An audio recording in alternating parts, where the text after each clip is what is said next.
When I called my son about my grandson's graduation party, he went silent. The line crackled with a hesitation that made the hair on the back of my neck stand up. Then I heard his wife Paige snatch the phone. She laughed a cold, dry sound like brittle leaves stepping on concrete. "The party was last Saturday, Winston," she said. "We did not invite you because we did not want you to show up in those greasy overalls and embarrass Malik in front of our friends." I hung up the phone without a word. I looked at the $50,000 check I had written for Malik's tuition. I looked at the vintage 1969 Mustang I had spent 5 years restoring for him. I didn't cry. I lit a cigar. Then I called my lawyer and said 4 words: execute the nuclear option. A week later, they came crawling up my driveway begging for help. I looked down at them from my porch and said, "Get off my property. I am Winston Collier, 71 years old. People around Atlanta call me Big Win. I have spent my entire life with grease under my fingernails and the smell of gasoline in my clothes. To some people that smells like poverty. To me it smells like freedom. Before I tell you how I taught my ungrateful son and his snobby wife a lesson they will never forget, please hit that like button and subscribe. And tell me in the comments, have you ever been excluded by your own family because you weren't fancy enough for them?" It was a Tuesday afternoon, and the Georgia sun was beating down on the tin roof of my workshop. Inside it was cool and smelled of wax and leather.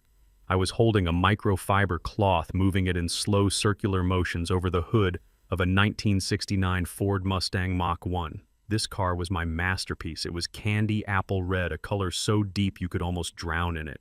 I had found the chassis in a scrapyard 5 years ago. It was nothing but rust and bad memories then, but I saw the potential. Just like I saw the potential in my grandson Malik. For 5 years, every spare hour I had, every spare dollar I earned went into this car. I rebuilt the engine block by hand. I sourced the original leather for the seats. I polished every inch of chrome until it shone like a mirror. This wasn't just a car. It was a gift. Malik was graduating from high school this weekend. He was the first Collier to get into Stanford.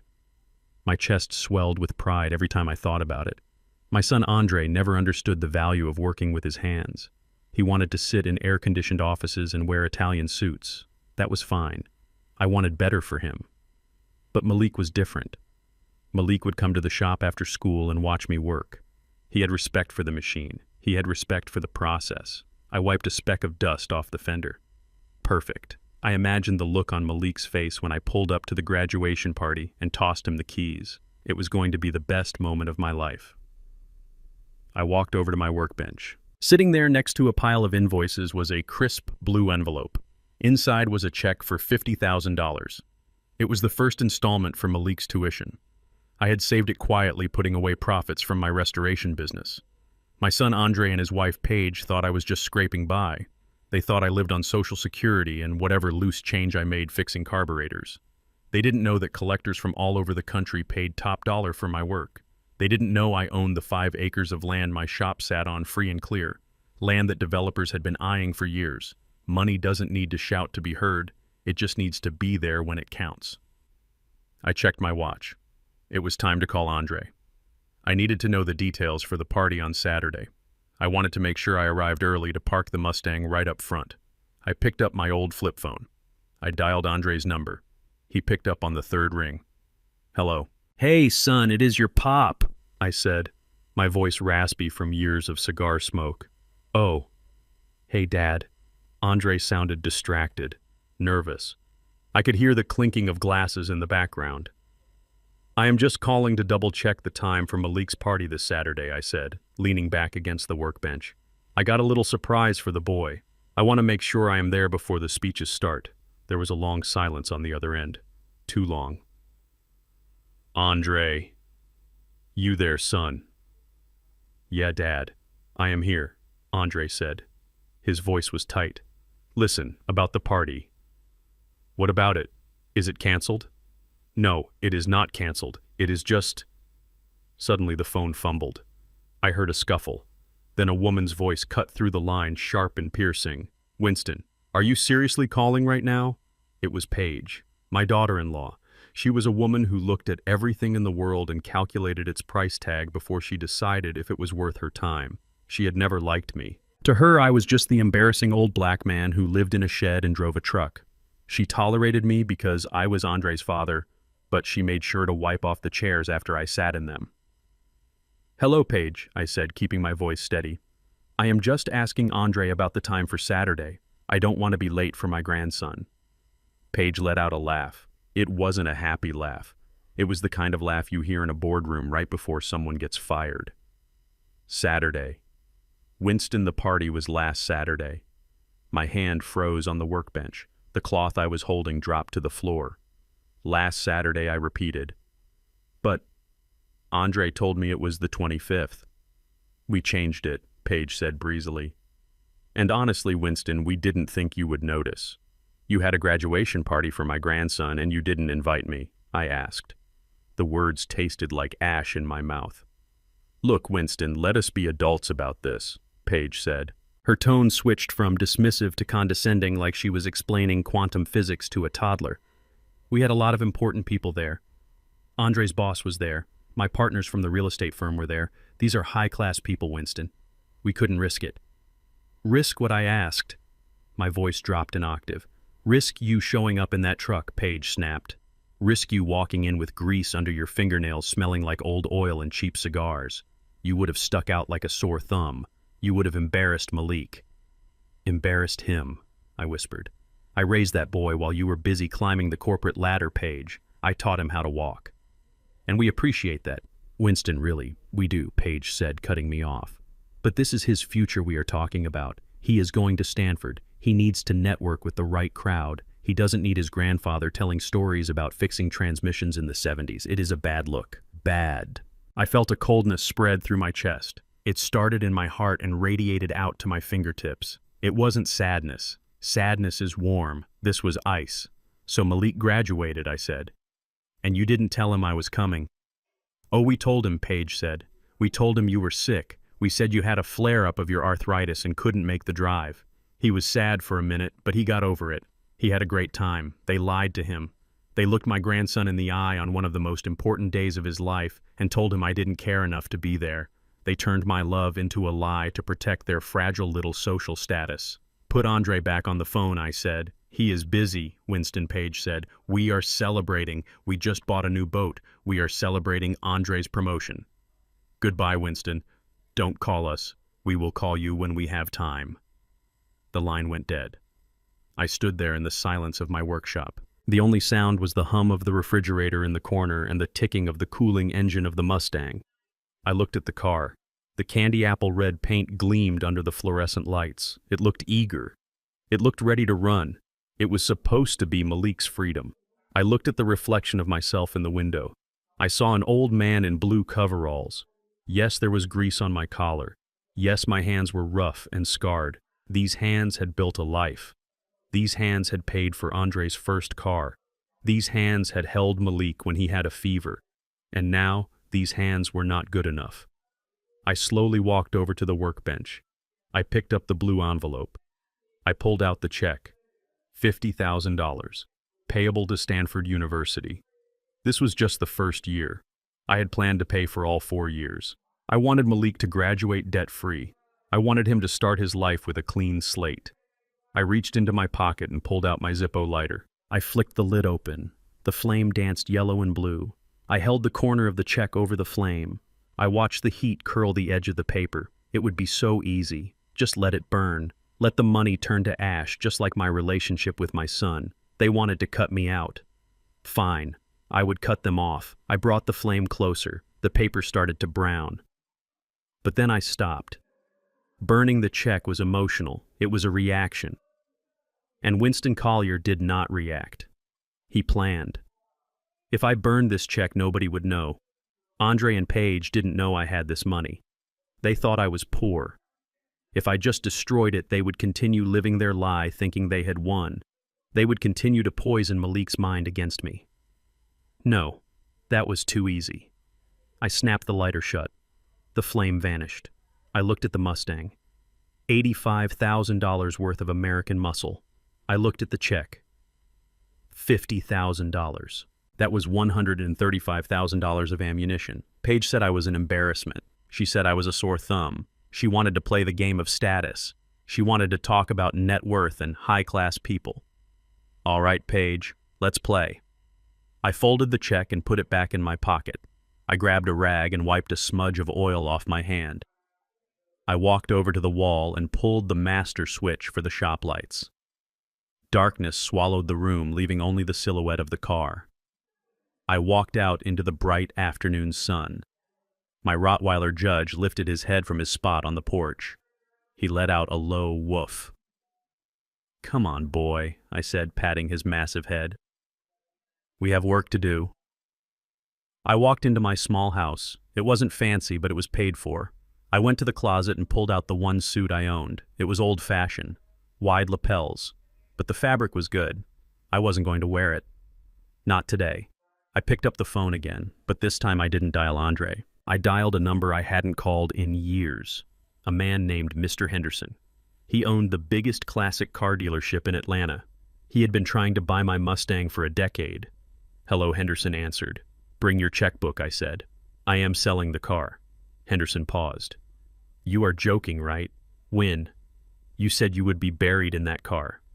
"Plans change," I said, my voice cold and hard. "I want $85,000. Cashier's check. Today. Consider it sold," Henderson said quickly, afraid I would change my mind. I hung up. Then I called my lawyer. "Mr. Collier." He sounded surprised.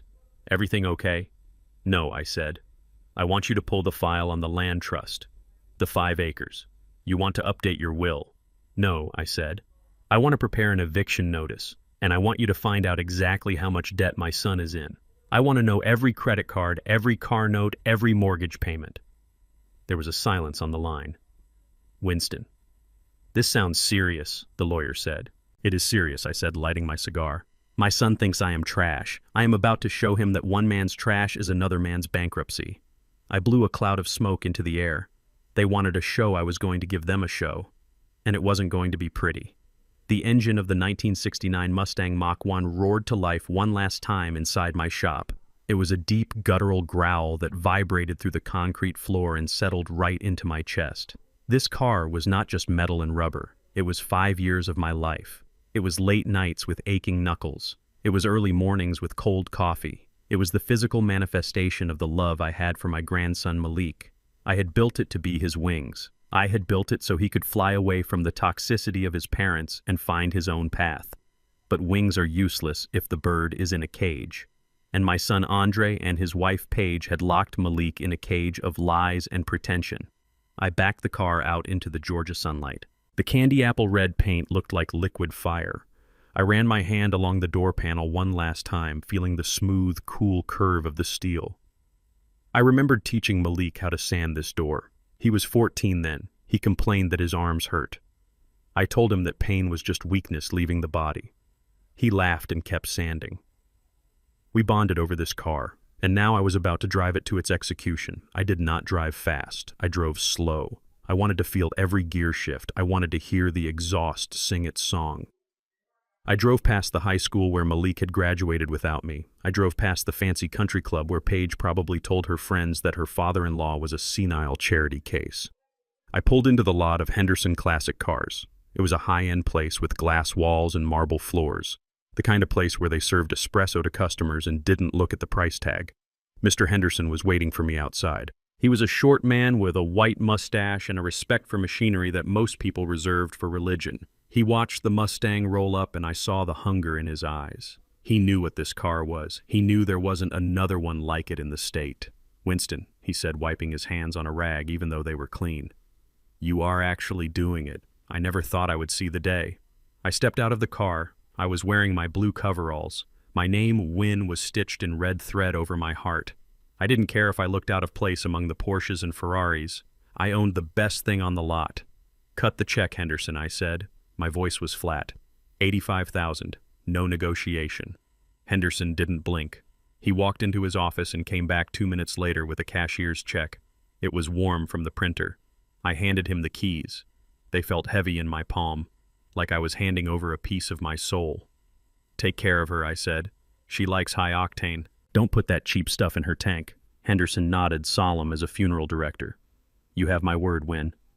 I walked away without looking back. I couldn't look back. If I looked back, I might change my mind. I might run back and grab the keys and drive to Malik and tell him everything. But Malik was a boy. He couldn't fight this war.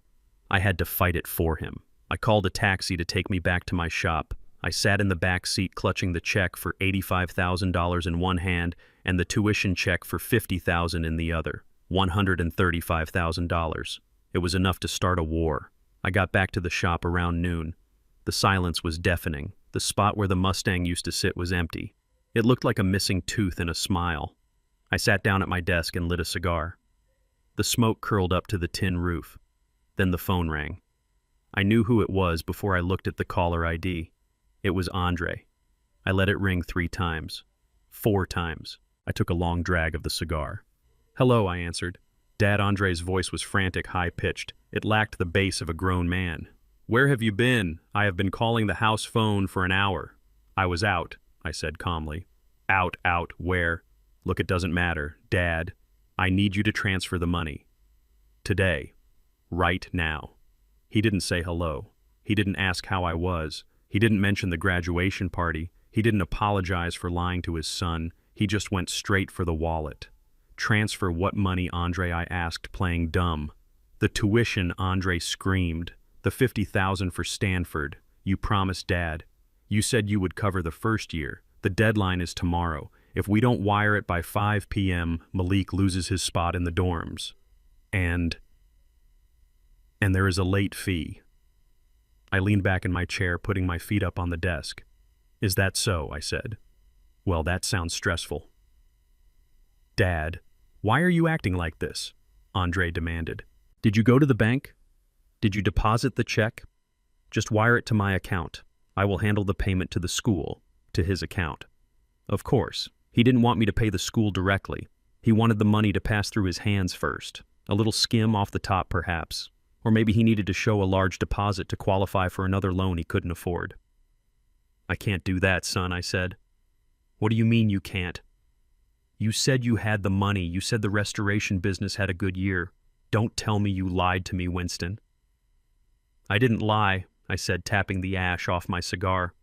"I have the money. In fact, I have it right here in my pocket." "Then send it." Andre yelled. "God, you are so difficult. Paige is freaking out. She is crying, 'Dad, do you want to upset Paige?'" I thought about Paige. I thought about her laughing on the phone, telling me I was an embarrassment. "Actually," I said, taking a slow breath, "I spent it." There was a silence on the other end so profound I could hear Andre's breathing hitch. You, what?" he whispered. "I spent it," I repeated. "All of it. Plus a little extra." On what? Andre shrieked. "What could you possibly spend $50,000 on in one morning?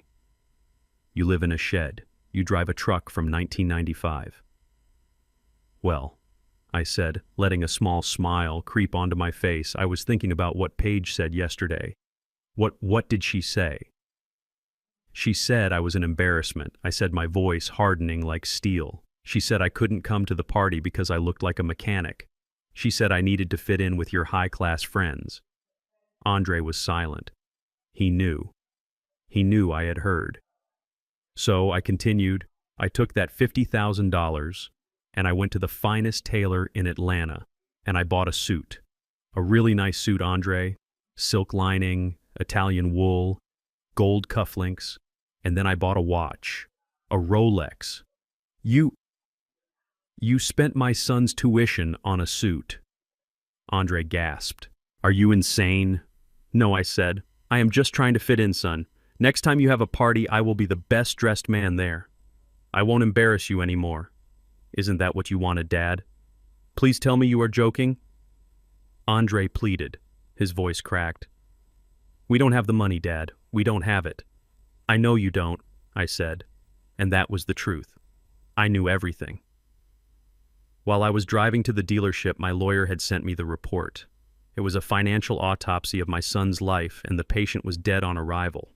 Andre and Paige lived in a $2 million house in Buckhead, but they didn't own a brick of it. They were renting to own, and they were 3 months behind on payments. They drove a Range Rover and a BMW, both leased, both maxed out on mileage. But the real kicker was the credit card debt. $200,000. They had been living a lie for a decade. They went on vacations they couldn't afford to post pictures on Instagram. They threw parties with catered lobster to impress people who didn't like them. They bought designer clothes for Malik to make him look like a prince while they were rotting like paupers. They needed my $50,000 not just for tuition. They needed it to stop the dam from breaking. If Malik didn't go to Stanford, the rumor mill would start. People would ask why. The facade would crack. They needed my money to maintain the illusion that they were successful. Dad Andre was crying now, real tears of panic. You don't understand. If we don't pay this, everything falls apart. Paige will leave me. The bank is calling every day. Please, you have assets. Sell the land, sell the shop. You can get a loan? Just fix this for me. Fix it, I asked. I spent 40 years fixing things, Andre. I fixed your bicycle. I fixed your first car. I fixed your grades when you failed math. But I can't fix a man who breaks himself to please a woman who hates his father. Dad, please. You said I was an embarrassment. I said, well, son, get ready, because poverty is a lot more embarrassing than Greece. I hung up the phone. I didn't feel good. I felt sick.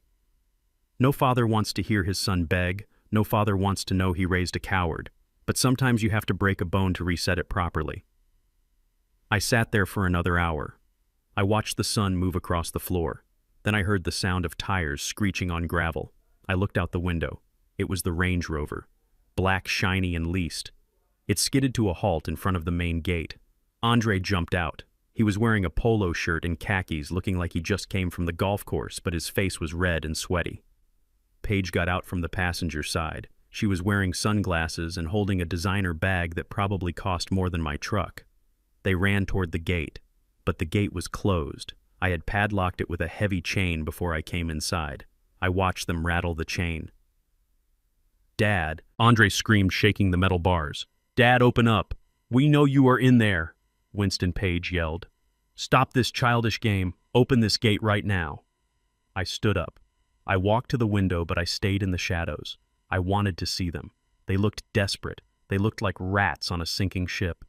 Andre tried to climb the fence, but his expensive loafers slipped on the metal mesh. He fell back, dusting off his pants, cursing. Then Paige saw it. I had put up a sign on the gate earlier that morning, a large white sign with red letters. She stopped shaking the gate. She took off her sunglasses. She stared at the sign. Her mouth opened a little. Andre walked over to her. What is it? He looked at the sign. I saw his shoulders slump. I saw the color drain from his face even from 50 yards away. The sign didn't say closed. It said property under audit, seized assets division, no trespassing. It was a lie, of course. I had printed it myself, but they didn't know that. In their world of debt and foreclosure, a sign like that meant the IRS, it meant the government. It meant that the one lifeline they thought they had, the one asset they planned to sell when I died, was gone. Oh my God, Paige screamed. Her voice carried across the yard. He lost it. The old fool lost the land. No, Andre moaned, holding his head. No. I watched them. They didn't care about me. They didn't care if I was in trouble with the IRS. They didn't care if I was going to jail. They only cared that their inheritance just evaporated. I picked up my cigar. I walked out onto the porch. Judge, my Rottweiler, stood up beside me. He let out a low growl, sensing the intruders. Hey! I shouted. They both looked up. They saw me standing there in my greasy coveralls holding a cigar, looking like the king of my own castle. Can't you read? I yelled, pointing at the sign. Dad Andre shouted, running back to the gate. What happened? What does that sign mean? It means I am broke, son. I lied, my voice booming. Bad investments. The government is taking it all. Looks like we are in the same boat now, Winston Page screeched. You stupid old man. How could you lose this land? It is worth millions. I shrugged. I guess I am just not good with money, Paige. I guess I am just a dumb mechanic. I took a puff of the cigar. Now get off my property, I said, calm and cold. Before the auditors come back and impound your leased car, too. I saw them look at each other. The panic was real now. The safety net was gone. They got back in the car.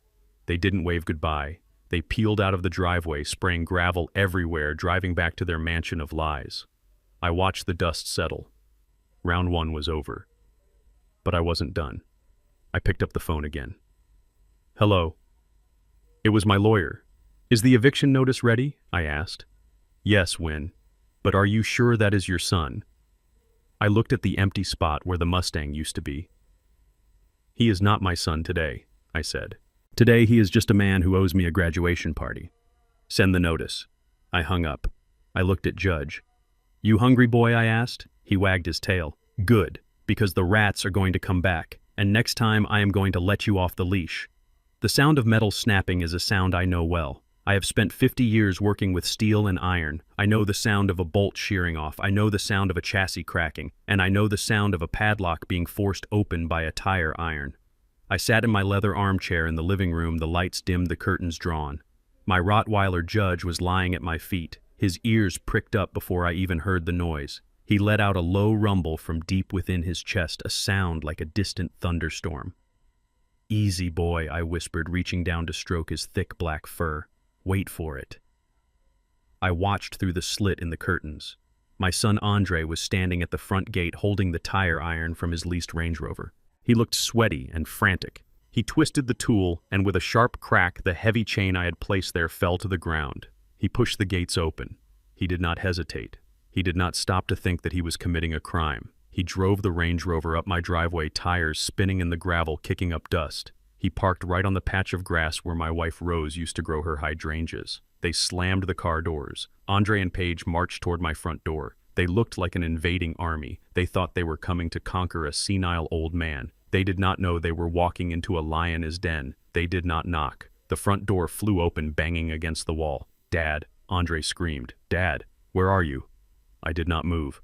I took a slow drag of my cigar and let the smoke drift into the stagnant air of the room. I am right here, son, I said, my voice calm, deep. Andre jumped. He spun around, squinting into the gloom. When he saw me sitting there, he let out a breath of relief that quickly turned into anger. What is wrong with you? He shouted. Why is the gate locked? Why is there a sign about the IRS, and why the hell aren't you answering your phone? I looked at him. He was 42 years old, but in that moment he looked like a toddler throwing a tantrum. A toddler in a $300 polo shirt. I told you, Andre, I said. The government is seizing everything. I locked the gate to keep the auditors out. Stop lying, Winston. It was Paige. She stepped out from behind Andre. She took off her sunglasses and threw them onto my coffee table. She looked around my modest living room with a look of pure disgust curling her lip as if she smelled something rotting. We called your lawyer, she spat. We called the county clerk. There is no audit. There is no seizure. You own this land free and clear. You are lying to us to hoard your money. I looked at Paige. Her blonde hair was perfectly coiffed, her makeup flawless. She was a beautiful woman on the outside.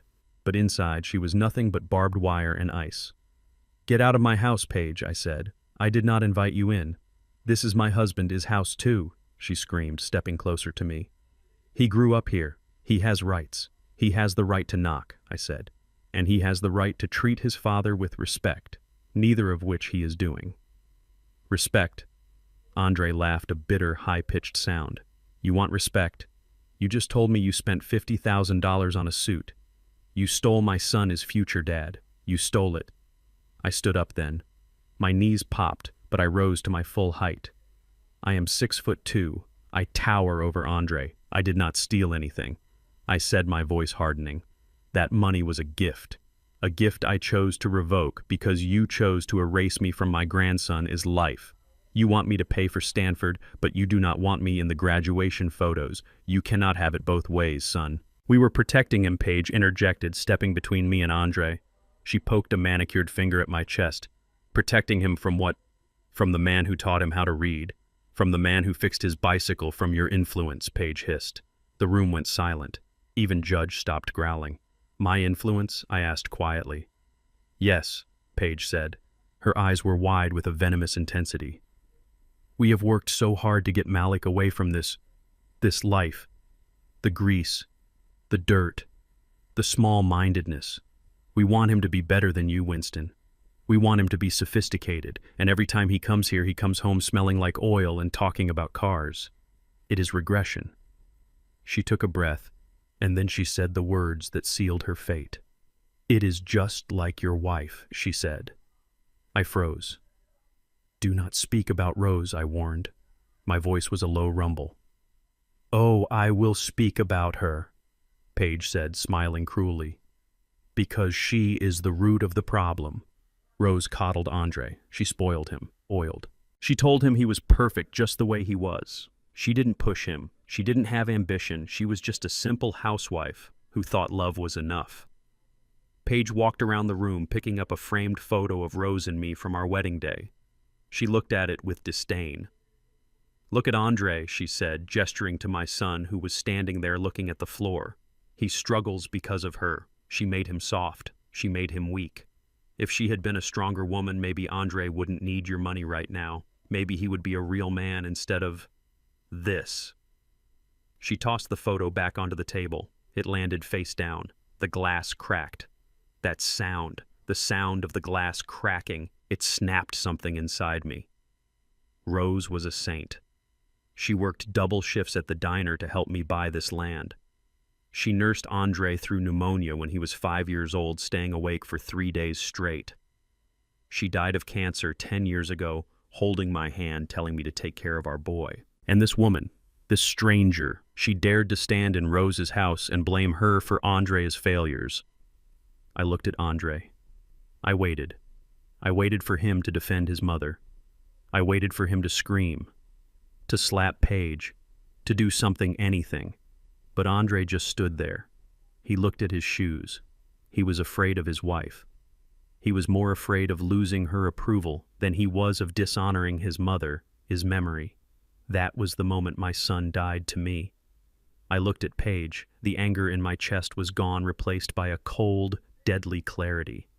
You are right, Paige, I said softly. She looked surprised. Yes, I said. Rose was too kind. She loved too much. She let Andre get away with everything. And I made the same mistake. I thought if I gave you money, if I fixed your cars, if I paid your bills, you would eventually learn to stand on your own 2 feet. I walked over to the corner of the room where Judge was sitting. The massive dog was watching me, waiting for a command. His muscles were tense, coiled like springs. But I am done fixing things, I said. And I am done with you disrespecting this house. I reached down and unclipped Judge's leash. The metallic click echoed in the silence. Andre looked up. His eyes went wide. Dad, what are you doing, Judge? I said, my voice sharp and commanding. The dog stood up. He let out a bark that shook the windows. He bared his teeth, white daggers in a mouth of black. Guard, I ordered, pointing at Paige. Judge lunged. He did not bite her. He was trained better than that. He charged across the room and stopped inches from her legs, snapping his jaws with a terrifying sound. Paige screamed. She fell back onto the sofa, her designer bag flying across the room. Get him away! She shrieked, kicking her legs. Get him away! Judge stood over her, barking ferociously, growling deep in his throat. Saliva dripped from his jaws onto her expensive silk blouse. Dad, call him off! Andre yelled, backing away toward the door. He is going to kill her. I looked at my watch. I lit my cigar again, taking my time. I warned you, I said. I told you to get off my property. Winston, please. Paige sobbed. She was terrified. The arrogance was gone, replaced by the primal fear of a predator. I walked over to the door and held it open. I will give you 10 seconds, I said. 10 seconds before I give him the attack command. And Judge hasn't eaten since yesterday. 1. Andre grabbed Paige's arm and hauled her up. She was shaking so hard she couldn't stand. 2. Judge snapped at Andre's heels, herding them toward the door like sheep. 3. They stumbled out onto the porch. Andre almost tripped down the stairs. Paige lost a shoe, but she didn't stop to get it. 4. They ran to the Range Rover. I had never seen them move so fast. They didn't look high class now. They looked like what they were, cowards running from the truth. They scrambled into the car, slamming the doors. Andre fumbled with the keys, dropping them on the floor mat. 5. I stood on the porch with Judge by my side. I patted his head. Good boy. The engine roared to life. Andre threw the car into reverse, hitting my mailbox and knocking it over. He didn't care. He spun the wheel and tore down the driveway. As the car spun around, Paige rolled down the window. Her face was twisted with hate, mascara running down her cheeks. You crazy old man, she screamed, her voice cracking. You are insane. You think you won? You wait. She pointed a shaking finger at me. We are going to declare you incompetent. We are going to put you in a home. Winston, a dirty rot-filled nursing home, and I am going to sell this dump. I will sell it for scraps. I will burn it down. You hear me? The car sped away, disappearing in a cloud of dust. I stood there watching them go. I looked down at the crushed hydrangeas where they had parked. I looked at the broken mailbox. I looked at Judge. They are going to try, son, I whispered to the dog. They are going to try to take everything. I walked back inside. I picked up the photo of Rose from the table. The glass was shattered, but her smile was still there, gentle, loving. I carefully removed the photo from the broken frame. I brushed a piece of glass off her face. I am sorry, Rose, I whispered. I tried to be kind. I tried to do it your way. I opened the drawer of my desk and placed the photo inside next to my Colt 1911 pistol. But kindness didn't work. Now I have to do it my way. I picked up the phone. I dialed my lawyer again. Get the paperwork ready for a restraining order, I said, and find out who the best competency lawyer in the state is. My son is going to try to have me committed. I hung up. The house was quiet again, but it wasn't a peaceful quiet. It was the quiet of a fortress preparing for a siege. I sat back down in my chair. I stroked Judge's head. Let them come, I thought. Let them bring their doctors and their lawyers and their lies. I was Winston Collier. I had built this life with my bare hands, and I would burn it to the ground before I let them take it from me. The sun had gone down hours ago, leaving my workshop bathed in the deep blue shadows of the Georgia night.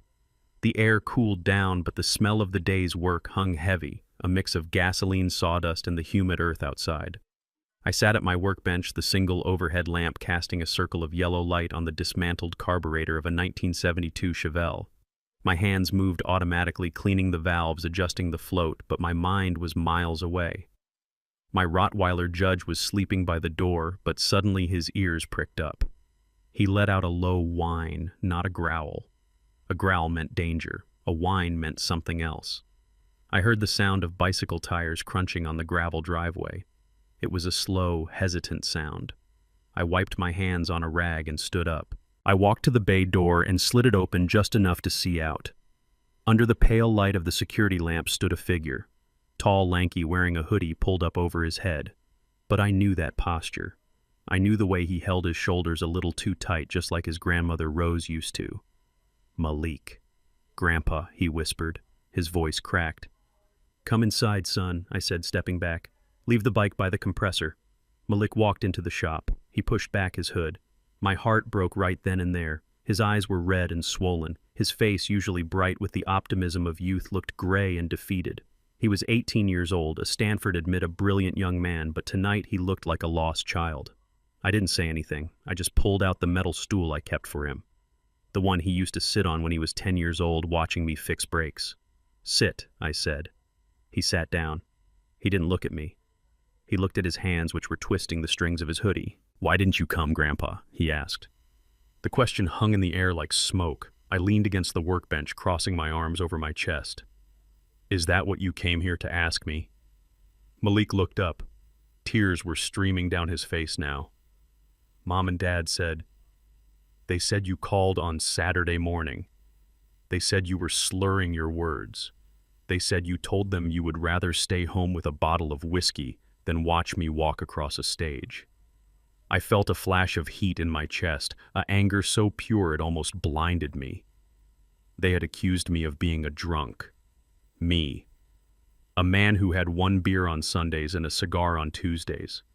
A man who had never missed a day of work in 50 years. They didn't just lie about my presence. They tried to assassinate my character in the eyes of the person I loved most.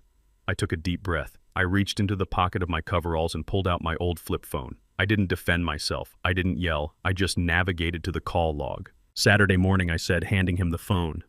Look at the time. 9 a.m. Outgoing call to Andre. Duration 2 minutes. Malik looked at the screen. Now go to the messages, I said. Open the one from your mother sent right after that call. Malik pressed the button. I watched his eyes scan the small pixelated screen. I knew exactly what it said. Don't bother coming, Winston. You are an embarrassment. Stay in your hole. Malik gasped. He read it again. Then he looked at the next one. Tell Malik you are sick. If you show up, I will call security. He dropped the phone on the workbench. It clattered loudly in the quiet shop. "They lied," he whispered. "They told me you didn't care." I walked over to him and put a hand on his shoulder. His frame was shaking. "Malik, look at me." He looked up, his eyes searching mine for an anchor. "I am going to teach you the most important lesson you will ever learn," I said, my voice low and steady. "It is a lesson they don't teach at Stanford. It is the mechanic's rule." I pointed to the carburetor on the table. "When a customer brings me a car, they tell me all kinds of things. They say they changed the oil. They say they never drove it hard. They say the noise just started yesterday. I listen. I nod. But I don't believe a word of it. I picked up a wrench. I opened the hood," I said. "I look at the oil. I look at the belts. I look at the wear on the gears. Because the machine doesn't lie. The machine tells you exactly what happened." I looked Malik dead in the eye. "A man is the same way, son. A man can say he loves you. A man can say he respects you. A man can say he is doing everything for your own good. But you never listen to his mouth. You watch his hands. You watch what he does." I pointed to the empty space in the garage where the Mustang used to be. "I spent 5 years building a car for you, Malik. Every bolt, every wire. I sold it yesterday." "Do you know why?" Malik shook his head. "Because your father needed money," I said. "Because he and your mother have dug themselves into a hole so deep they can't see the sky. I sold your graduation gift to save them from their own greed. That is what I did. That is my action." Malik wiped his face with his sleeve. He looked angry now, not at me, but at the betrayal. "They have been lying to me about everything," he said. "They act like we are rich. They act like we are better than everyone else. But I hear them fighting at night. I hear Dad crying about the bank." I nodded. "Listen to me, Malik. This is the hard part.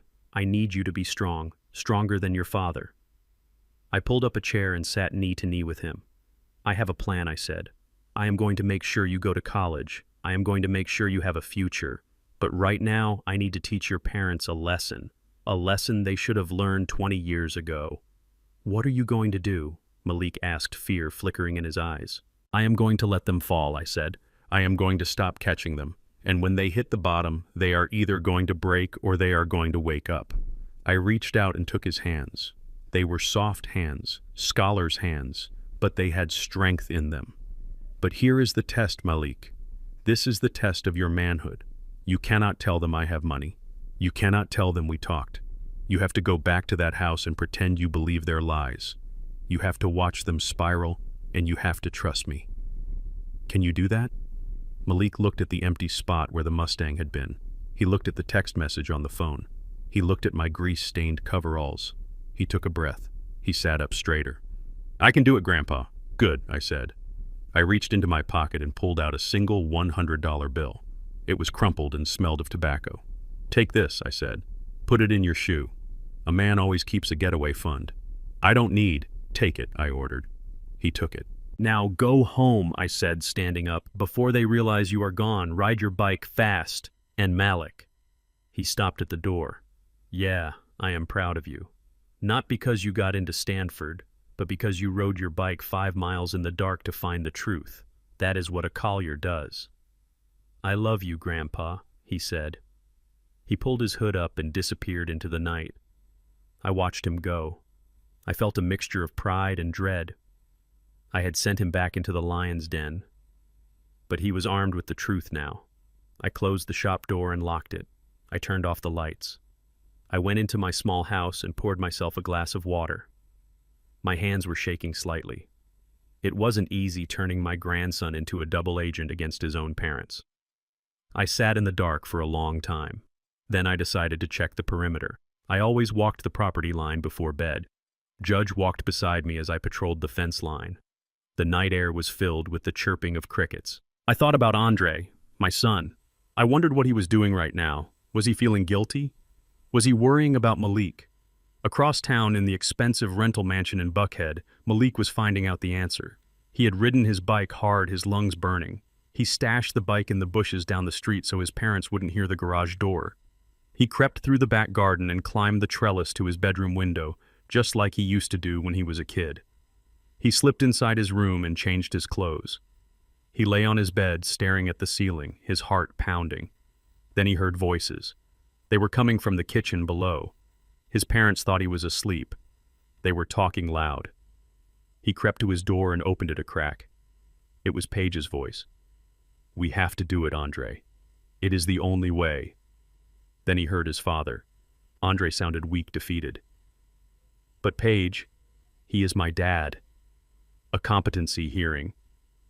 That is extreme. It is not extreme, Andre Page shouted. Did you see him today? He is delusional. He thinks the IRS is after him. He is hoarding money. He sold the Mustang and spent it on a suit. He is obviously senile. He has dementia. Andre, I don't know. If we don't act now, he's going to squander everything. Paige continued, her voice dropping to a hiss. That land is worth millions. If we get power of attorney, we can control the assets. We can pay off the debts. We can save the house. Do you want to be homeless? Do you want Malik to know we are broke? Malik held his breath. He pressed his ear against the doorframe. No, Andre whispered. I don't want that. Then call Dr. Stevens tomorrow, Paige said. He owes us a favor. Tell him your father is erratic. Tell him he is dangerous. We need that diagnosis, Andre. We need him declared incompetent before the end of the month. Malik slid down to the floor. He pulled his knees to his chest. His grandfather wasn't the one who was sick. His parents were plotting to lock his grandfather away. They were going to steal his life to pay for their mistakes. Malik touched the $100 bill inside his shoe. He remembered what I told him. Watch what they do. He knew what he had to do. He had to be the spy. He had to be the soldier. Because the war had just begun, and his parents were coming for the only man who had ever told him the truth. The morning sun was hitting the tin roof of my shop with a rhythm that sounded like a ticking clock. I was not working on a car today. I was sitting on my porch drinking black coffee and waiting. My grandson Malik had risked everything to warn me the night before. He told me they were coming. He told me they were going to try to take my mind, since they could not take my money. A conservatorship. It is a fancy legal word for a cage. It means you are legally dead while you are still breathing. It means a judge gives another person, usually a family member, total control over your wallet, your medical decisions, and your life. Andre and Paige wanted to declare me incompetent. They wanted to say I had dementia. They wanted to tell the world that Winston Collier, the man who could rebuild a V8 engine blindfolded, could not be trusted to tie his own shoes. I heard the car before I saw it. It was not the Range Rover. It was a gray sedan, a city car government issue. It was sputtering. I could hear a loose belt squealing and a distinct knocking sound in the radiator. A mechanic knows a car in distress, and this car was crying for help. The sedan pulled up to my gate. I had unlocked it this morning. I wanted them to come in. A trap does not work if the door is closed. A woman stepped out. She was in her 40s, wearing a beige suit that looked uncomfortable in the Georgia heat. She held a thick clipboard against her chest like a shield. She looked nervous. She looked like a woman who was doing something she knew was wrong, but she needed the paycheck. I stood up. I did not yell. I did not wave a shotgun. I smiled, a polite, welcoming smile. Good morning, ma'am, I called out. You might want to check your fan belt. That squealing is going to cost you an alternator if you aren't careful. The woman paused. She blinked. She was expecting a crazy old man. She was expecting the violent, paranoid hoarder that Paige had described in her report. She was not expecting a calm man offering free automotive advice. Mr. Collier, she asked, walking up the steps. That is me, but my friends call me Win. And you are? My name is Linda Tate, she said, flashing a badge. I am with Adult Protective Services. We received a report concerning your welfare, Mr. Collier. A report regarding self-neglect and potential cognitive decline. I nodded slowly. I motioned to the empty rocking chair beside me. Well, Ms. Tate, it is a hot day. Why don't you have a seat? I just brewed a fresh pot of coffee. Unless you are here to arrest me, in which case I might need to put on my shoes. Linda looked at the chair. She looked at me. She sat down. I am not here to arrest you, Mr. Collier, she said, opening her file. I am here to conduct a competency evaluation. Your family, specifically your daughter-in-law, Mrs. Paige Collier, has filed an emergency petition. She claims you are exhibiting signs of advanced dementia. She claims you are delusional, paranoid, and squandering your assets on irrational purchases. I took a sip of my coffee. Irrational purchases, I repeated. You mean my suit? Linda looked at her notes. The report says you sold a family heirloom vehicle and spent the proceeds on frivolous luxury items while claiming the IRS was seizing your property. I chuckled. It was a deep, genuine sound. Ms. Tate, let me ask you a question. If a man works for 50 years and wants to buy an Armani suit, is that dementia? Or is that just enjoying the fruits of his labor? Linda did not smile. She clicked her pen. Mr. Collier, I need to ask you some standard questions. Can you tell me what year it is? It is 2024, I said. Who is the president? I told her. Can you count backward from 100 by 7's 93, 86, 79, 72, 65? I kept going. I did not stop until I hit single digits. I did it while pouring her a cup of coffee. My hand was steady. My eyes were clear. Linda stopped writing. She looked confused. Mr. Collier, you seem remarkably lucid. The medical report submitted by Dr. Stevens suggests you have significant memory gaps and confusion. Dr. Stevens, I said, tasting the name. Is that the doctor who plays golf with my son at the country club? The one who drives a 2022 Porsche Cayenne that I fixed last summer? I haven't seen Dr. Stevens in 6 months. How can he diagnose my memory if he hasn't looked me in the eye? Linda shifted in her seat. She knew something was wrong. Bureaucrats hate it when the paperwork does not match the reality. She looked around my property. She saw the clean yard. She saw the organized workshop. She saw Judge my Rottweiler sleeping peacefully in the shade. This was not the home of a chaotic madman. Ms. Tate, I said, standing up, I notice you keep looking at your watch. You seem stressed. And your car, that knocking sound is driving me crazy just thinking about it. It has been making that noise for a week, she admitted, sighing. I took it to the shop, but they said it would cost $500 to diagnose. Pop the hood, I said. Excuse me. Pop the hood, I repeated, walking down the steps. I am not senile, Ms. Tate. I am a master mechanic. Let me show you what my confused brain can do. She hesitated, but then she walked to her car and pulled the latch. I lifted the hood. I listened. I didn't need a computer. I needed my ears and my hands. Loose tensioner pulley, I said. And your coolant reservoir is cracked. That is why it is knocking. It is overheating slightly. I walked into my shop. Linda followed me. She watched as I navigated my tools with the precision of a surgeon. I grabbed a wrench, a new clamp, and a bottle of sealant. I walked back to her car. In 5 minutes, I tightened the pulley and patched the reservoir. Start it up, I said. She turned the key. The engine purred. The squeal was gone. The knock was gone. Linda looked at me with wide eyes. That is amazing, she whispered. I wiped my hands on a rag. Ms. Tate, a man with dementia cannot diagnose a tensioner pulley by ear. A man with dementia cannot navigate a workshop full of dangerous tools without hurting himself. Paige told you I was crazy because she wants to control my money. She wants to be my guardian so she can sell this land to pay off her debts. I walked back to the porch and picked up my tablet. I had bought it yesterday along with the suit. I tapped the screen. But don't take my word for it, I said. I want to show you something. I handed her the tablet. It was the video from my security cameras. The cameras Andre and Paige didn't know existed. Linda watched the screen. She saw the Range Rover skid into the driveway. She saw Andre attacking my gate with a tire iron. She saw Paige screaming, throwing her shoes, kicking my dog. She saw 2 people who looked unhinged, violent, and dangerous. And she saw me, standing calmly on the porch, smoking a cigar. This was 2 days ago, I said. Does that look like a concerned son checking on his sick father? Or does that look like a home invasion? Linda stared at the video. She watched Paige throw her expensive handbag at my head. Oh my God, she whispered. I took the tablet back.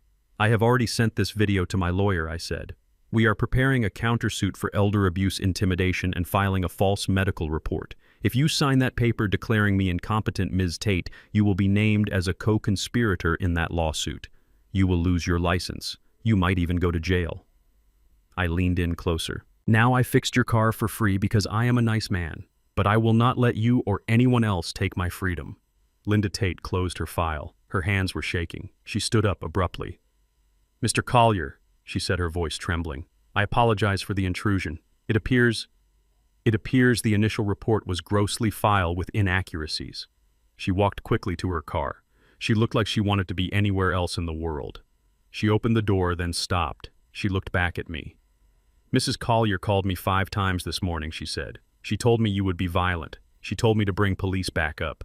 She didn't tell you that because she was scared, I said. She told you that because she wanted me provoked. She wanted a scene. Linda nodded. She understood now. She realized she had been used as a weapon. "Mr. Collier," she said, "you are the sanest person I have met all week." She got in her car. I saw her pick up her phone before she even pulled out of the driveway. I saw her dialing furiously. I knew who she was calling. As she drove away, I imagined the conversation. I imagined Paige sitting in her rental mansion waiting for the good news, waiting to hear that the old fool was in a straitjacket. Instead, she was going to hear Linda Tate screaming at her, "Don't you ever involve me in your dirty games again, Paige. That man is sharper than you are. He fixed my car, and he has video of you acting like a lunatic." I am closing this file. I watched the dust settle on the road. I sat back down in my rocking chair. I felt a deep satisfaction. They tried to take my mind. They failed. Now they were desperate, and desperate people make mistakes. I checked my phone. My lawyer had sent a text. The eviction notice has been served. They have 30 days to vacate the premises or pay the full balance of the land contract. I smiled. Round 2 goes to the mechanic. But I knew Paige. She wouldn't stop. She was cornered now. The bank was coming for her house. I had cut off her money. And now her plan to control me had blown up in her face. She was going to lash out. I looked at the sky. Dark clouds were gathering. A storm was coming. Let it rain, I thought. I have weathered worse storms than Paige Collier. I called Malik. "Stay low, son," I said when he answered. "Your mother is about to have a very bad day. And when she does, she is going to look for someone to blame. Don't let it be you," Grandpa Malik whispered. "Are you okay?" "I am fine, son," I said. "I just fixed a squeaky belt. Now get back to studying. You are going to Stanford, and nothing your parents do is going to stop that." I hung up. I lit another cigar. The war was far from over, but today I had drawn a line in the sand, and they had just learned that crossing it had consequences. The storm I predicted did not take long to arrive. It came in the form of a certified letter taped to the front door of the mansion my son was renting. I did not see it myself, but Malik told me about it. He said it was pink. In the world of real estate, pink is the color of death. It means foreclosure. It means the bank is done asking nicely. But the real blow came 3 days later. I was in my shop organizing my socket wrenches when my phone rang. It was Andre. He had not called since the day he tried to break down my gate. "Dad," he whispered. His voice sounded hollow, like he was speaking from the bottom of a well. I put down the wrench. "I am here. I lost my job, Dad. They fired me." I did not act surprised. My lawyer had already told me. When you are $200,000 in debt and desperate, you start making bad choices. Andre had tried to move some numbers around in the company accounts. He thought he could borrow $10,000 from the marketing budget to pay off his credit card and put it back next month. But corporate accounting sees everything. "I am sorry to hear that, son," I said. "Truly. I did not say I told you so. I did not say you should have lived within your means. A man kicking his son when he is down is not a father. He is a bully." But then the phone shuffled. I heard the sharp intake of breath that meant Paige had taken the receiver. "Are you happy now, Winston?" she screamed. Her voice was shrill, hysterical. "Are you happy? Your son is unemployed. We are losing the house. We are going to be on the street in 30 days. Is this what you wanted?"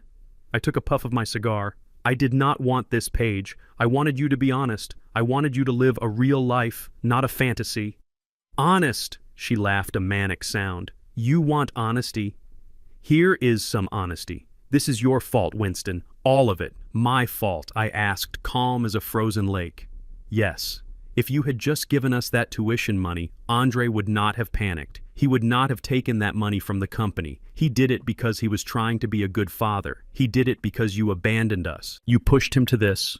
I closed my eyes. The audacity was breathtaking. It was a masterpiece of delusion. She was blaming me for my son's crime because I refused to let them rob me first. "Paige," I said, my voice low.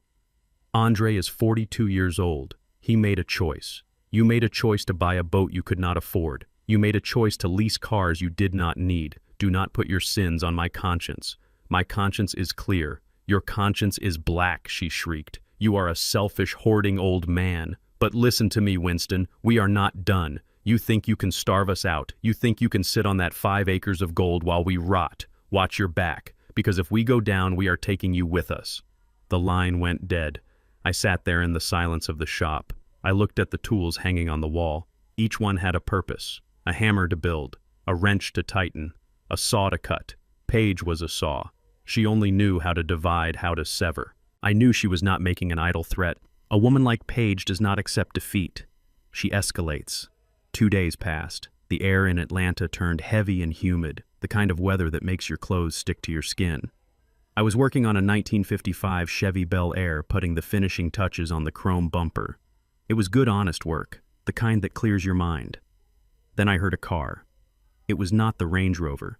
It was a white pickup truck with the city seal on the door. Department of Environmental Protection. My stomach tightened. In the auto repair business, the DEP is the Grim Reaper. They have the power to shut you down for a spilled cup of oil. A man stepped out. He was tall, wearing a hard hat and a high-visibility vest. He held a clipboard and a camera. He did not look friendly. "Mr. Winston Collier," he asked, walking past the gate without waiting for an invitation. "That is me," I said, wiping my hands on a rag. "Can I help you? My name is Inspector Davis." We received an anonymous tip regarding illegal dumping of hazardous waste on this property, specifically waste oil and transmission fluid leaking into the groundwater. An anonymous tip, I repeated. I knew exactly who the tipster was. Paige. She knew the one thing that could destroy a mechanic faster than debt: environmental contamination. If the land was declared toxic, it could be seized for remediation. The cleanup costs would be in the millions. I would have to sell the land just to pay the fines. "I have been running this shop for 30 years, Inspector," I said. "I recycle every drop of oil. I have the receipts to prove it. My tanks are double-walled steel." Inspector Davis did not look at me. He looked at the ground. He walked over to the patch of dirt behind the shop, the spot where I used to park the old tractors. He knelt down. He pulled out a small shovel. He dug a few inches into the soil. The dirt came up black, oily. It smelled of diesel. I frowned. That was impossible. I never dumped oil there. I was meticulous. Davis took a photo. He stood up, shaking his head. "Looks like saturation," he said, scribbling on his clipboard. "And look over there." He pointed to the drainage ditch that ran along the fence line. There was a sheen on the water, a rainbow slick of oil. I walked over. My heart hammered against my ribs. I touched the water. It was fresh oil, clean oil. Someone had poured it there. Recently. I looked at the fence. The wire mesh was bent slightly at the bottom, enough for a person to squeeze through, or enough for someone to reach through with a bucket. "This is a setup," I said, my voice rising. "Someone put this here. I did not do this." Inspector Davis held up his hand, stopping me. "Mr. Collier, I do not deal in stories. I deal in soil samples. And right now your soil is testing positive for hydrocarbons. High levels." He walked back to his truck and pulled out a roll of bright orange tape. He walked across the front of my shop. He taped the door shut. He taped the gate. He slapped a large red sticker on the entrance. "Cease and desist. Property under environmental investigation, Mr. Collier." Inspector Davis said, handing me a pink slip of paper. "This is a formal notice of violation. You are ordered to cease all commercial operations immediately." He looked me in the eye. "You have 24 hours to provide a complete manifest of all waste disposal for the last 5 years, and you need to hire a certified remediation crew to assess the damage. If you cannot prove this is contained..." He paused, looking at the sprawling 5 acres of prime real estate. "The city will exercise its right to seize the property for emergency cleanup. The cost will be leaned against the deed. Effectively, sir, you will lose the land." I stood there holding the pink slip. It felt heavy like a brick. 24 hours, I whispered. "If you cannot pay for the cleanup," Davis added, "the city will auction the land to developers who can. It is the law." He got back in his truck. As he drove away, I saw him pick up his phone. He made a call. I wondered who he was calling. Was it his boss? Or was it someone else? Maybe someone who wanted this land, someone who had a deal with a desperate woman named Paige. I looked at the orange tape sealing my life work.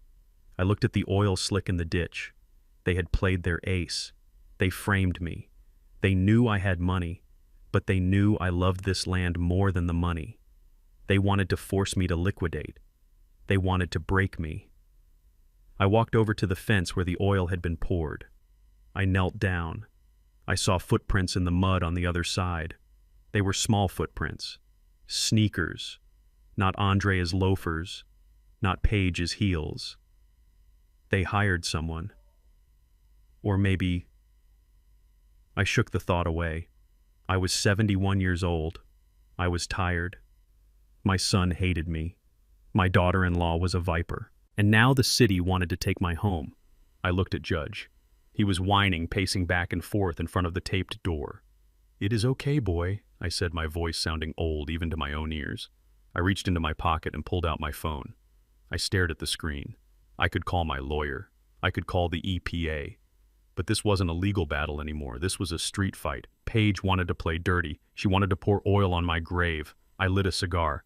My hand was shaking, but not from fear, from rage. 24 hours. I took a deep breath of the humid air. It smelled of rain and betrayal. "I am not going to explain anything," I whispered to the empty yard. I turned and walked toward the house. "I am going to find out who poured that oil. And when I do, God help them." The orange tape flapping against my workshop door sounded like a dying bird. Cease and desist. Property under investigation. To the average man, those bright stickers look like the end of the world.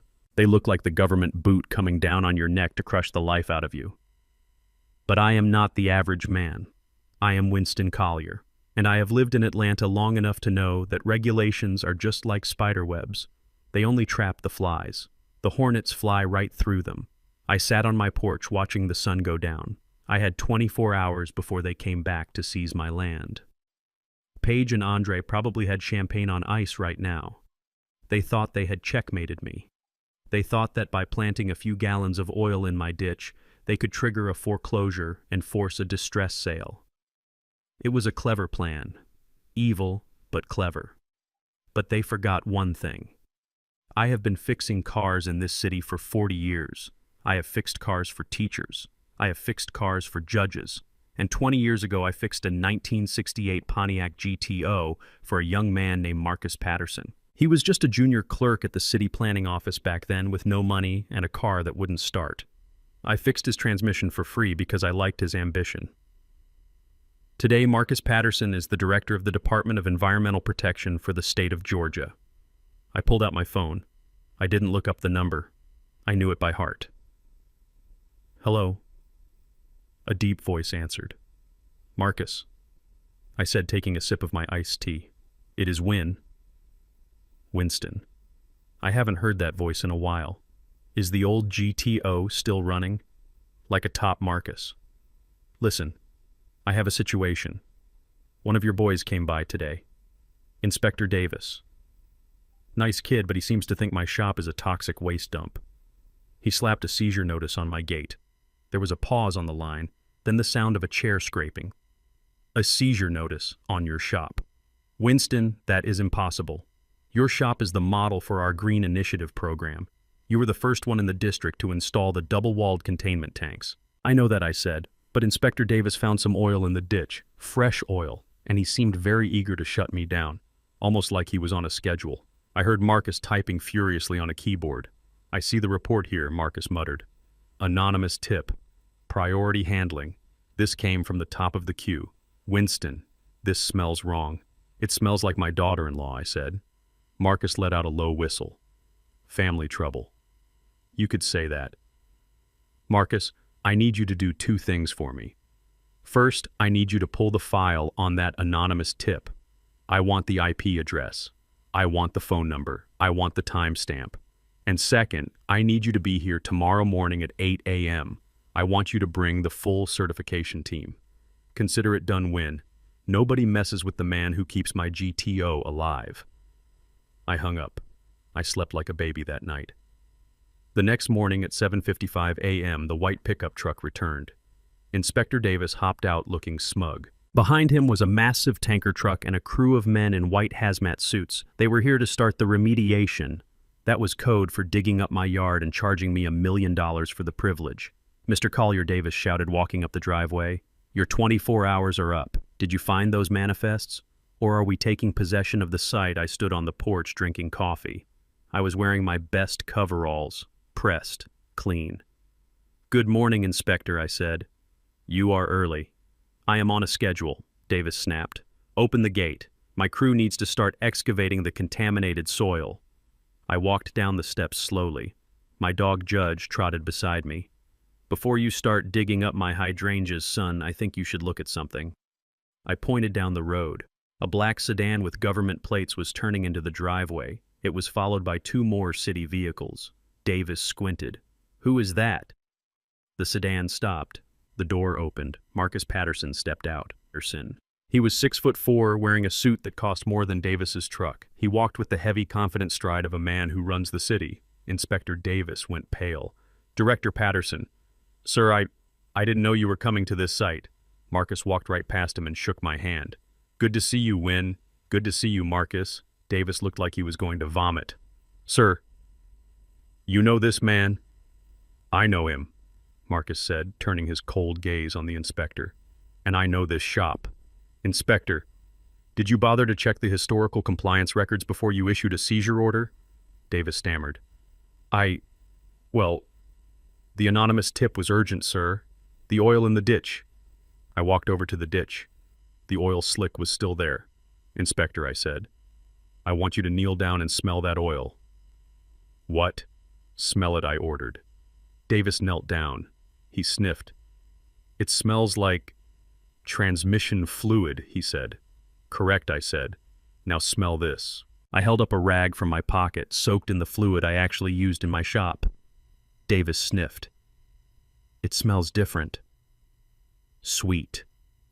"That is because I switched to synthetic biodegradable fluid 10 years ago," I said. "It is a vegetable base. It is green. The oil in that ditch is mineral-based. It is the cheap stuff you buy at AutoZone. The kind my son uses in his leased BMW." I turned to Marcus, and regarding my compliance, I said, "Inspector Davis asked for my manifests." I walked to the shop door and tore the orange tape off. "Come inside, gentlemen." They followed me in. The shop was spotless, but I walked straight past the workbenches to the back, to the employee bathroom. I pushed the door open.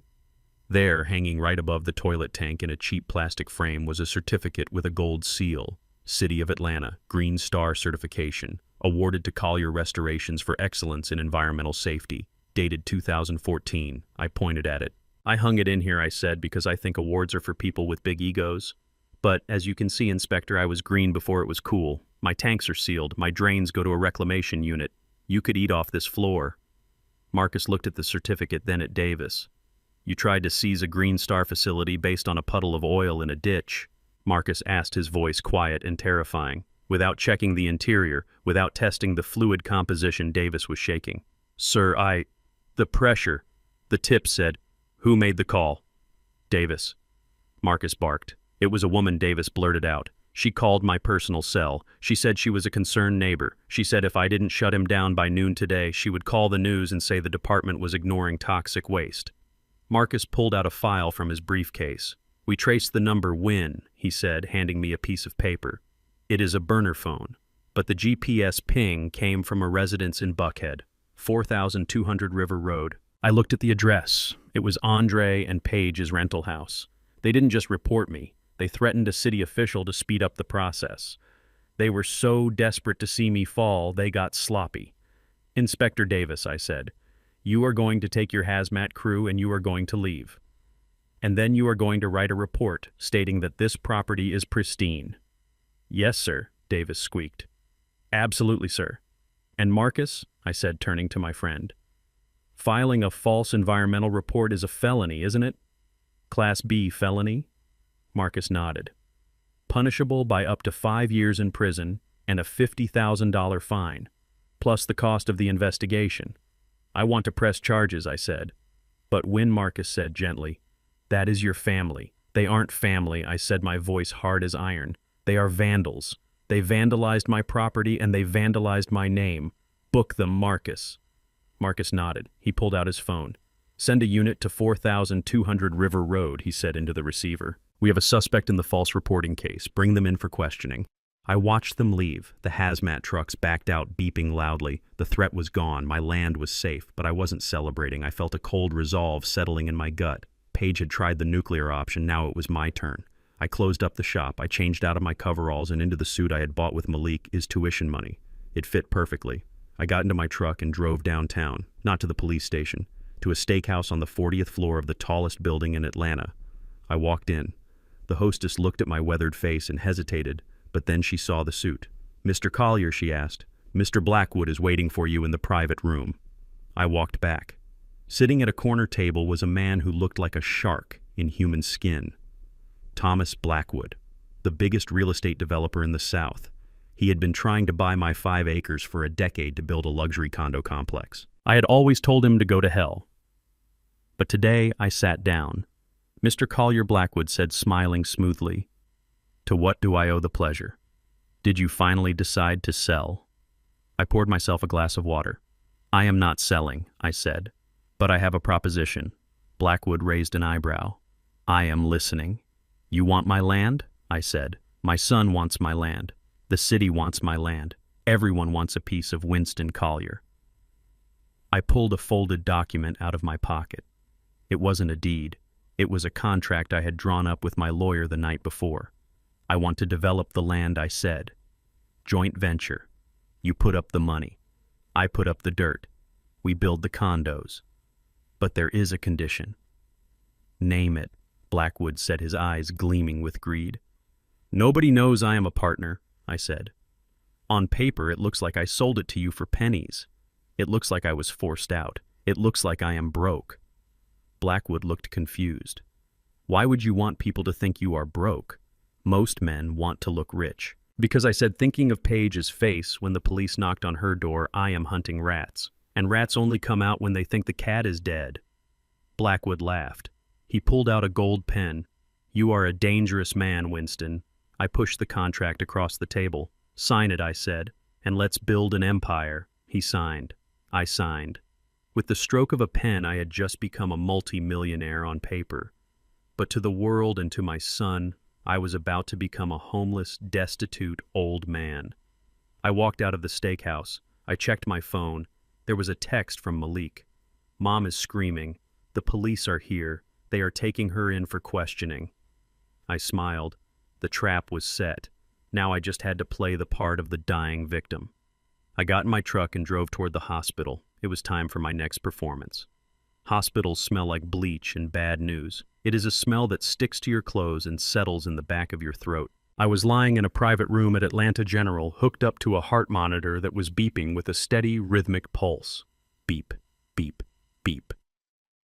To anyone walking past the open door, I looked like a 71-year-old man on death's door. My eyes were closed, my breathing was shallow, and my skin looked gray under the harsh fluorescent lights, but looks can be deceiving. I was not dying, I was acting. I had called my old friend Dr. Marcus Harrison the night before.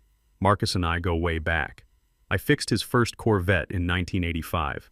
He knows I am as healthy as a horse, but he also knows about the war I am fighting. When I told him I needed to stage a mild stroke to test the vultures circling my estate, he didn't even hesitate. He admitted me under observation for a suspected transient ischemic attack. It was the perfect trap. I lay there waiting. I knew they would come. They had to come. When the bank is threatening to foreclose on your house and the city has frozen your assets, a dying father is not a tragedy. He is a lottery ticket. I heard them before I saw them. I heard Paige's heels clicking frantically on the linoleum floor. I heard Andre arguing with a nurse about visitation hours. "Let us in," Andre shouted. "That is my father. He could be dying." The door burst open. I kept my eyes closed for a moment, letting them see me vulnerable. I wanted them to see the tubes. I wanted them to see the frailty. I wanted them to think they had finally won. Dad Andre's voice was trembling. He rushed to the side of the bed. I felt his hand grab mine. His palm was sweaty, clammy with fear. Not fear of losing me, fear of losing the signature. I slowly fluttered my eyes open. I let out a low, wheezing breath. "Andre," I whispered. My voice was a dry rasp. "Is that you, son?" "Yes, Dad. I am here," Andre said. He squeezed my hand. "We are all here. Paige is here too." I shifted my gaze. Paige was standing at the foot of the bed. She was not crying. She looked like a hawk scanning a field for a mouse. She was clutching a leather folder against her chest so tight her knuckles were white. She looked terrible. Her hair was messy, her makeup was smeared. The stress of the police interrogation and the looming eviction was eating her alive. "Oh, Winston," she said, putting on a mask of concern that was so thin it was almost transparent. "You scared us to death. The doctor said you collapsed at the shop. Got dizzy, I stammered, playing the part. Everything went black. You are working too hard, Dad, Andre said, leaning in close. You are 71. You shouldn't be out in that heat fixing cars. It is too much for you. I coughed, a rattle deep in my chest. I have to work, son, I whispered. The city, the fines. I have to save the land. No, you don't. Paige interrupted, stepping to the side of the bed. She pushed Andre slightly out of the way. You need to rest, Winston. Rest. You need to focus on getting better. Let us worry about the land. Let us worry about the bills. I looked at her. I saw the greed dancing in her eyes. It was ugly, how I asked weakly. The accounts are frozen. The city says, "We have a plan," Dad, Andre said. He looked at Paige for reassurance, then looked back at me. We spoke to a lawyer, a specialist. He says we can unfreeze the assets and stop the city from seizing the property, but we need to act fast, like today. What do I have to do? I asked, closing my eyes again as if the conversation was exhausting me. Paige opened her leather folder. She pulled out a thick stack of documents. You just need to sign this temporary authorization, Winston, she said, her voice smooth as oil. It is just a standard form. It gives Andre the power to talk to the city on your behalf. It lets him handle the bank accounts so we can pay the remediation fines. I looked at the paper. At the top in bold letters it said, Durable Power of Attorney. It wasn't temporary, it wasn't standard, it was a total surrender. If I signed that paper, Andre would have legal control over every dime I owned. He could sell the land, he could empty my savings, he could put me in a home and leave me there to rot. It is a lot of pages, I mumbled. We don't have time to read it all, Dad, Andre said, urgency creeping into his voice. The doctor said you need to rest. Just sign it so we can fix this mess. We are doing this for you, to protect your legacy. My legacy. The word hung in the air. I looked at my son. I remembered him as a boy running around the shop with a plastic wrench helping me fix tires. I remembered the pride I felt when he graduated college. I remembered the day he got married and how I thought he had found happiness. Where did that boy go? How did he become this sweating, desperate man trying to trick his dying father out of his life's work? I looked at Paige. She had uncapped a pen. She was holding it out to me. Here, Winston, she said. Just sign right there on the X. Then you can sleep. I reached out with a trembling hand.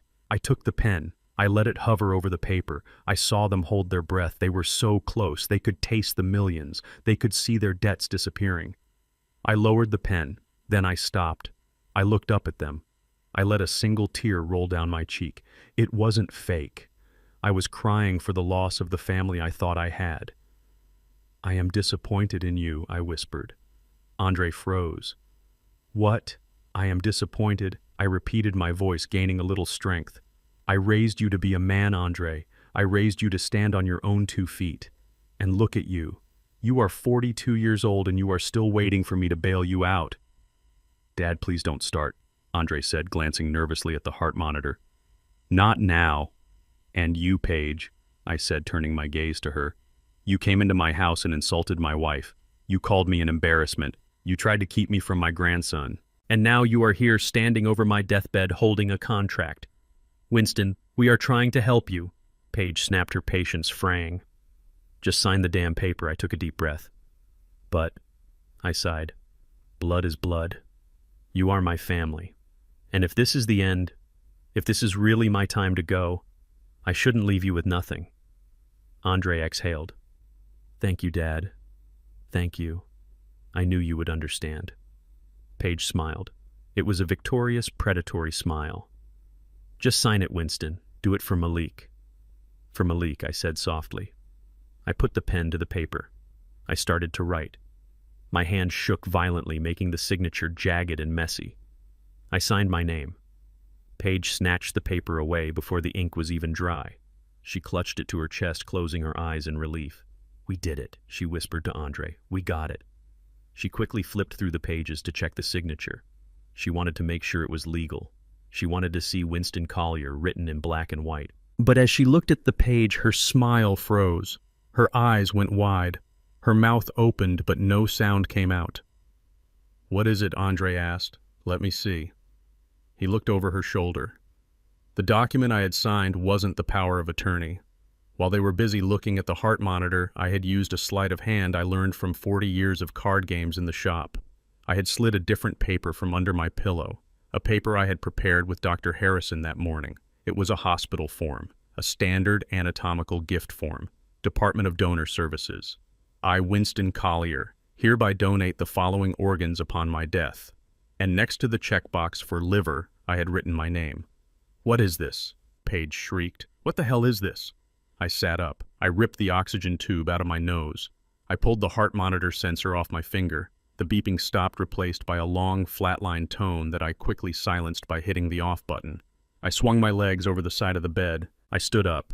I didn't look frail anymore. I stood tall, my shoulders back, my chest expanding with a deep, healthy breath. "That is a donation form, Paige," I said, my voice booming in the small room. You aren't sick," Andre stammered, backing away toward the door. "Oh, I am sick, son," I said, taking a step toward them. "I am sick of your lies. I am sick of your greed, and I am sick of you looking at me like I am a walking ATM machine." I snatched the power of attorney document from Paige's hand and ripped it in half. "You wanted me to sign something I asked, holding up the donor form." "Well, there you go." I signed it. "You can have my gallbladder, Andre. You can have my liver. You can even have my old, tired heart if you can find a surgeon to cut it out." I tore the power of attorney again, throwing the pieces in their faces like confetti.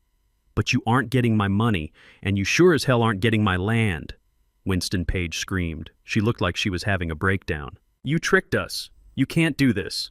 We are drowning. We are going to lose the house." "That sounds like a personal problem, Paige," I said, crossing my arms. "Maybe you should sell that boat, or maybe Andre can get a job cleaning toilets. I hear they are hiring at the stadium." "You old bastard."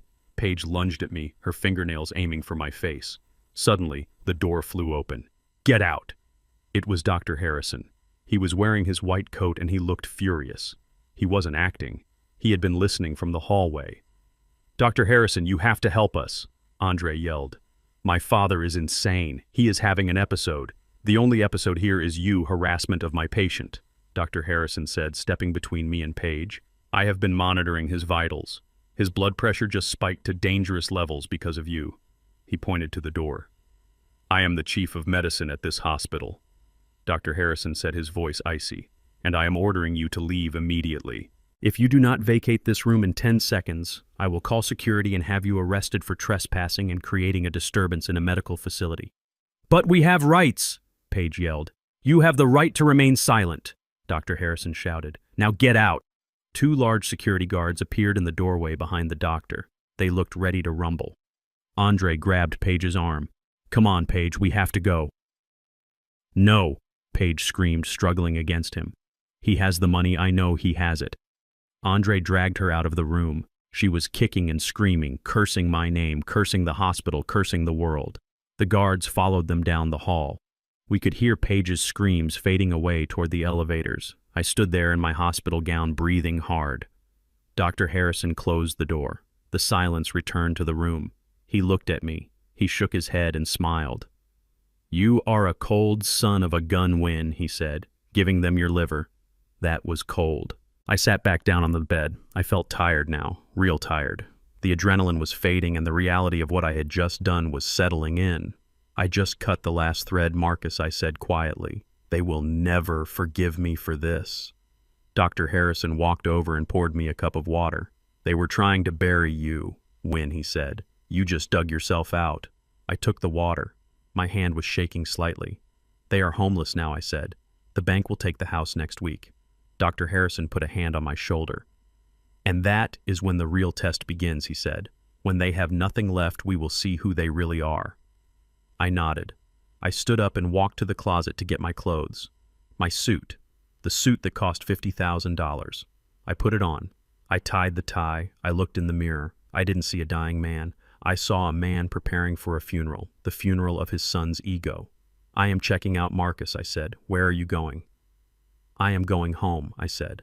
"I have a feeling I'm going to have some house guests soon, and I need to get the guest room ready." "The guest room?" Marcus asked, confused. "I thought you said you were done with them." "I am," I said, putting on my hat. "But the guest room is not inside the house, Marcus. It is in the backyard." I smiled a grim, humorless smile. It is the old tent I use for camping. If they want to live on my land, they are going to learn what it feels like to sleep on the ground. Gravity is a funny thing. You spend your whole life trying to defy it, climbing ladders, building towers of debt, trying to float on hot air and lies. But eventually gravity always wins. And when you fall from a height built on fraud, you do not land softly. You shatter. I was sitting on my porch peeling an orange when I felt the vibration of the fall. It wasn't an earthquake. It was the silence of a phone that stopped ringing. For years, my son Andre only called me when he wanted something. But for the last 3 days since I walked out of that hospital room, there had been nothing. No threats, no pleas, just the dead silence of a reality check hitting home. My lawyer told me what happened. He has friends at the bank. He told me the eviction team arrived at the mansion at 8 in the morning. They didn't come quietly. They came with sheriff deputies and a locksmith. They gave Andre and Paige 15 minutes to grab their essentials. I can only imagine the scene. Paige screaming at the deputies, threatening to sue people she couldn't afford to pay. Andre crying in the driveway, watching the neighbors peek through their curtains. The same neighbors they had thrown parties for. The same neighbors they had tried so hard to impress with leased cars and catered dinners. And where were those friends now? I heard that Andre called Dr. Stevens, the man he played golf with every Sunday. He asked for a loan, just a few thousand to get a hotel. Dr. Stevens blocked his number. He called his old college roommate, the one who ran a hedge fund. The roommate told his secretary to say he was out of the country. That is the thing about fair weather friends. They love the shade of your money tree, but the second the leaves fall, they treat you like you are contagious. Poverty to these people is not a misfortune. It is a disease. And Andre and Paige were patient zero. It was late afternoon when I saw the car. It wasn't the Range Rover. The bank had repossessed that yesterday. It wasn't the BMW. The leasing company took that this morning. It was a compact rental. A cheap dented sedan that looked like a tin can on wheels. It was packed so full the suspension was sagging. Suitcases were tied to the roof with bungee cords. Expensive Louis Vuitton bags were shoved against the windows, screaming of a wealth that no longer existed. They drove slowly up my gravel driveway. They had to navigate around the potholes they used to complain about. They had to drive past the piles of scrap metal they used to call eyesores. I didn't get up. I stayed in my rocking chair. I threw a piece of orange peel to judge my Rottweiler, who caught it in midair. The car stopped at the gate. I had locked it again. Not because I was afraid, but because I wanted to set the terms of engagement. The driver door opened. Andre stepped out. He looked 10 years older than he did in the hospital 3 days ago. His designer shirt was wrinkled. He hadn't shaved. His eyes were red and puffy. He walked toward the gate with the shuffle of a broken man. Paige got out of the passenger side. She was wearing sunglasses, probably to hide her eyes, but even the glasses couldn't hide the slump in her shoulders. She wasn't marching today. She was dragging herself. And then the back door opened. Malik stepped out. My heart squeezed. He was wearing his hoodie and jeans, carrying his backpack. He looked exhausted. He looked humiliated. He looked like a soldier who had been forced to march in a losing army. Andre walked up to the chain-link fence. He grabbed the wire with his fingers. "Dad," he called out. His voice was cracked and dry. "Dad, please open the gate." I ate a slice of orange. I chewed slowly. "Why should I—" "Andre," I asked. "The last time you were here, you tried to break it down. The last time I saw you, you tried to steal my liver." I know, Andre sobbed. "I know, Dad. I messed up. We messed up. But we have nowhere to go. Nowhere," I asked. "What about the Ritz-Carlton? What about the yacht club? Surely one of your high-class friends has a guest room." "They won't answer," Andre whispered, looking down at his shoes. "Nobody will answer." I stood up then. I walked down the porch steps. I walked slowly, letting the gravel crunch under my boots. I stopped 5 feet from the gate. "So, I am the last resort," I said. "The embarrassing old mechanic is the only one left who will pick up the phone. Is that it?" "Winston, please," Paige spoke up. Her voice was thin, stripped of its usual venom. "We are tired. We have been sleeping in the car for 2 nights. We just need a place to shower. We just need a bed." She put her hand on Malik's shoulder and pushed him forward. It was a subtle move, but I saw it. She was using him. She was using my grandson as a human shield, as a bargaining chip. "Do it for Malik," she said. "He starts Stanford in a month." He can't live in a car, Winston. He needs stability. He is your grandson. You wouldn't turn him away, would you? I looked at Malik. He looked back at me. His eyes were pleading, but not for a bed. He was pleading for me to end this, to stop the madness.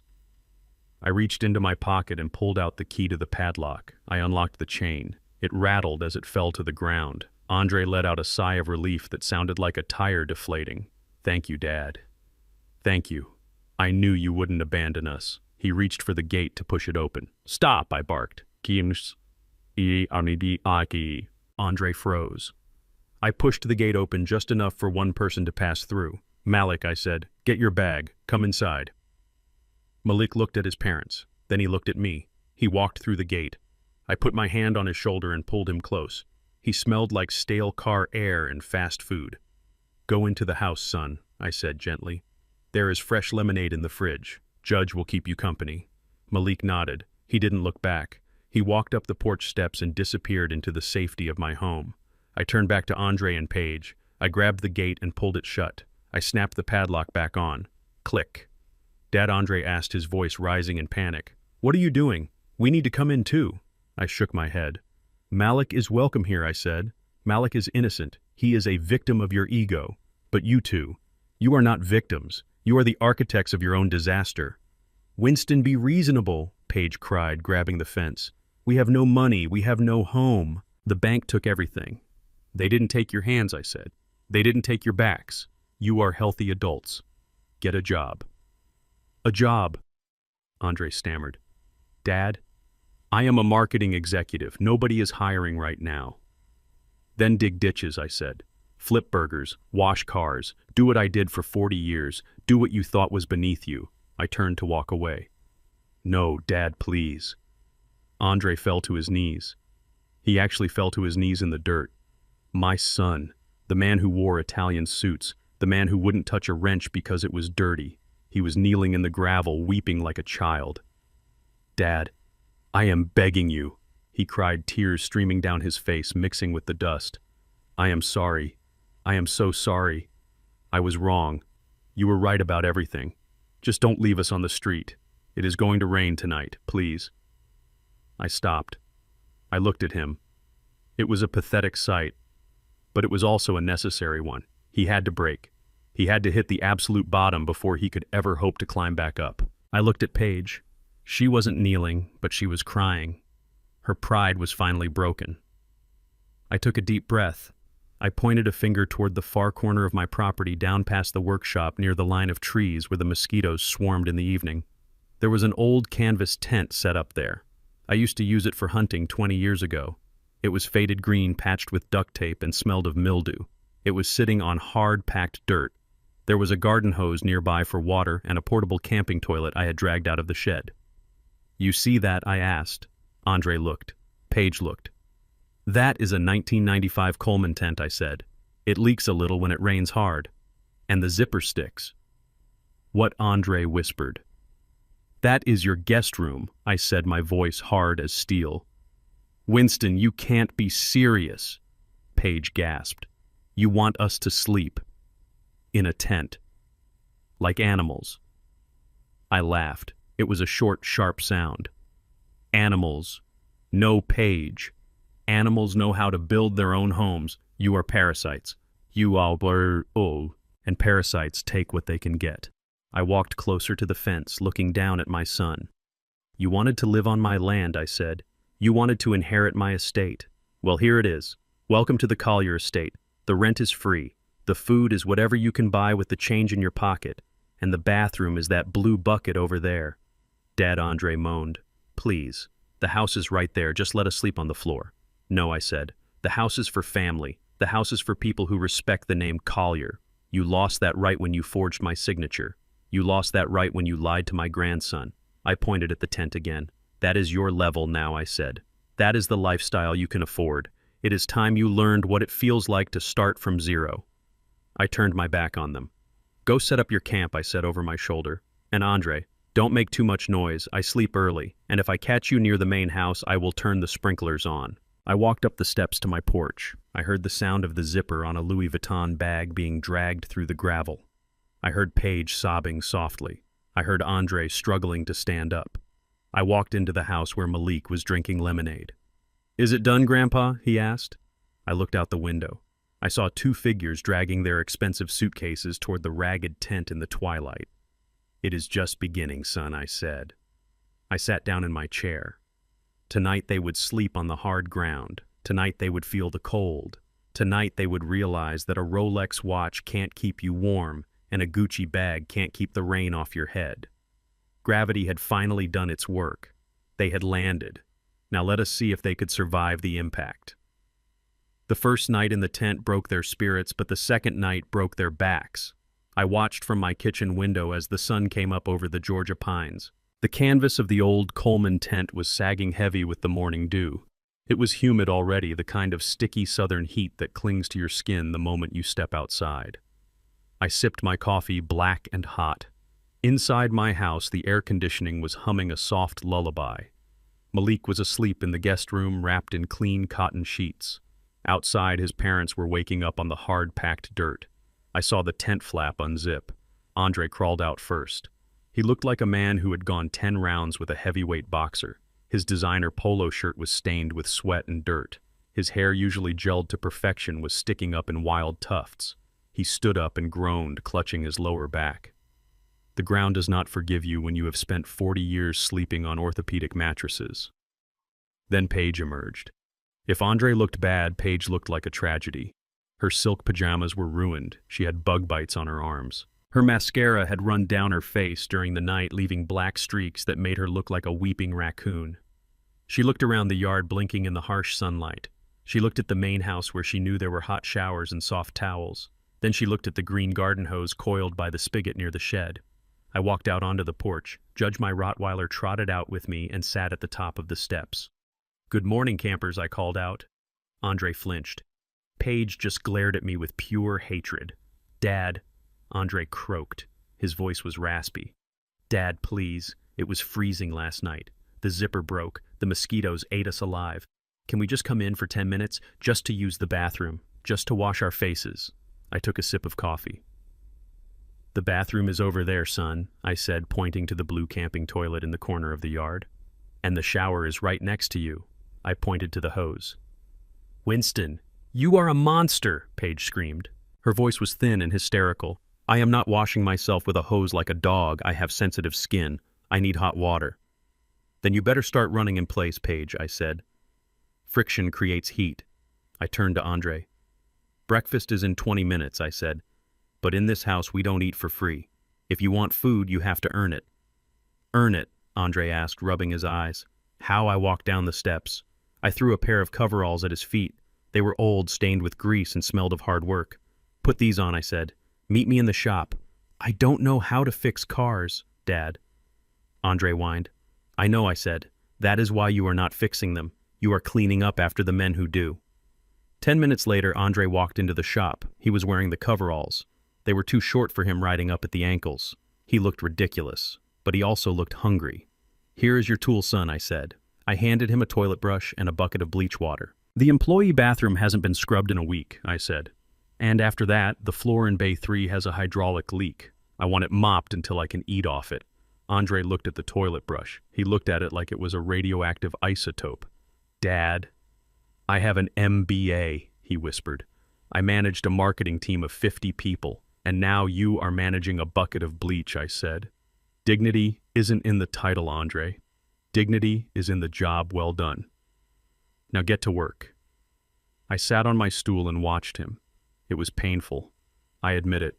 Watching my own son, the boy I had dreamed such big things for, on his knees scrubbing a toilet bowl. He was gagging from the smell. He was clumsy, knocking over the bucket twice. His soft, uncalloused hands were turning red from the harsh chemicals. But I didn't stop him. I didn't offer to help. 20 years ago, I made the mistake of hiring a maid so Andre wouldn't have to do chores. I made the mistake of buying him a car so he wouldn't have to take the bus. I thought I was giving him a better life, but I was crippling him. I was stealing his struggle. And a man without struggle is a man without substance. I was not punishing him. I was reparenting him. 40 years too late. By noon, Andre was exhausted. He was sweating profusely. He had grease on his face and bleach spots on his expensive loafers, which he hadn't bothered to take off. He walked over to me. He was trembling. "I am done, Dad," he said. "Can I eat now?" I inspected the floor. It wasn't perfect. There were streaks, but he had done it. I reached into the mini fridge and pulled out a paper bag. Inside was a bologna sandwich and an apple. I handed it to him. Andre tore into the sandwich like a starving wolf.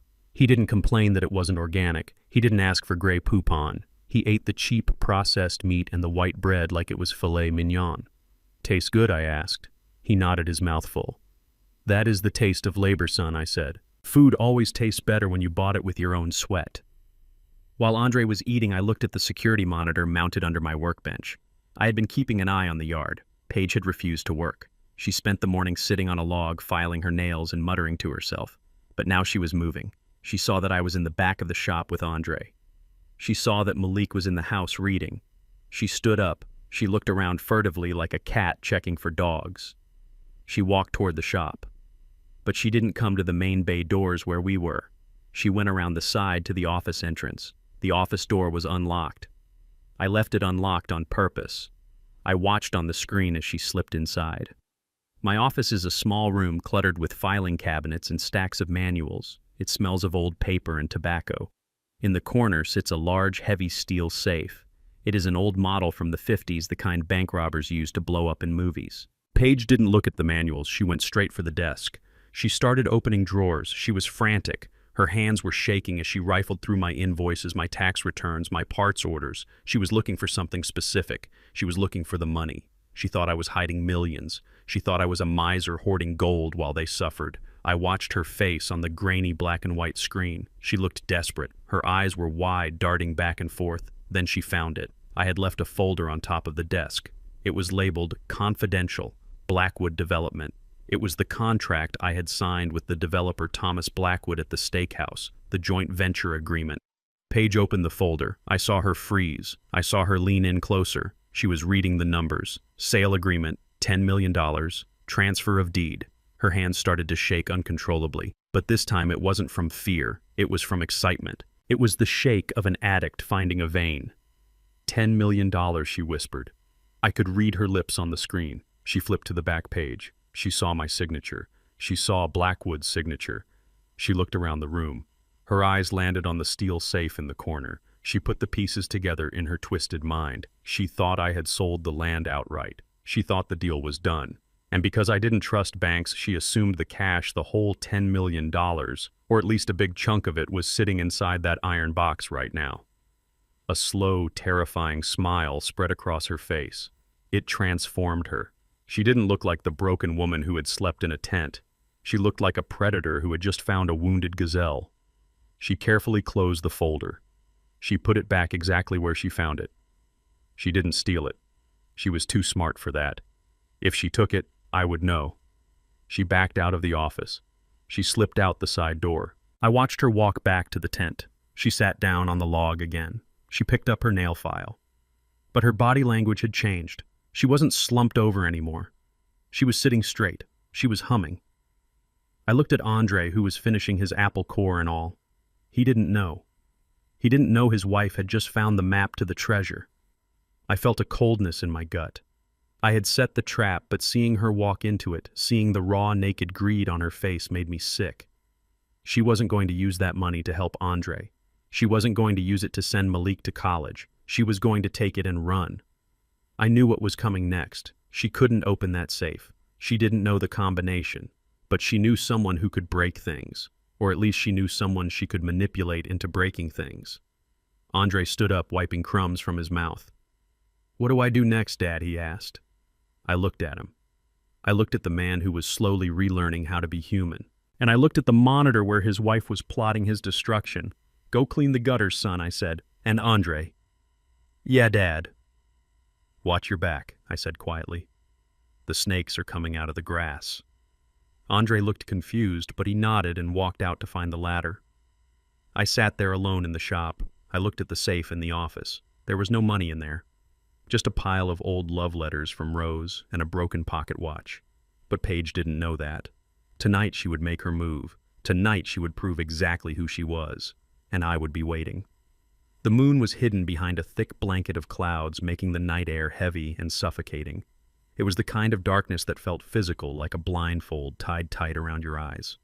I sat in my office in the corner chair that was draped in shadows. I did not turn on the lamp. I did not turn on the fan. I sat perfectly still with my hands resting on the cold steel of my Mossberg 500 shotgun which lay across my lap. I was not hunting a deer. I was not hunting a thief in the night.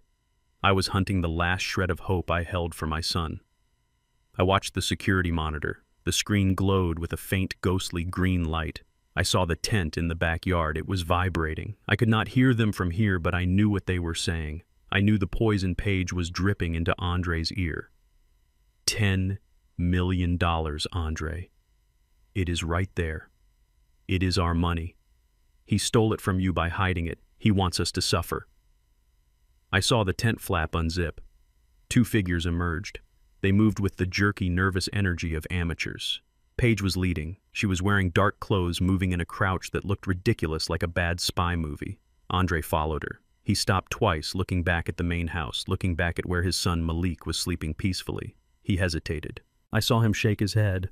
I saw him pull his hand away when Paige tried to grab it. "Turn back, son," I whispered to the empty room. "Turn back. Go back to the tent. Go to sleep. Wake up tomorrow and scrub the floors again. Redeem yourself. But gravity is strong, and the gravity of a manipulative woman and a mountain of debt is stronger than a man's conscience." Paige whispered something to him. She pointed at the office window. She probably reminded him of the humiliation, of the toilet brush, of the foreclosure. Andre slumped. His shoulders dropped. He nodded. They moved toward the office door. I had left it unlocked.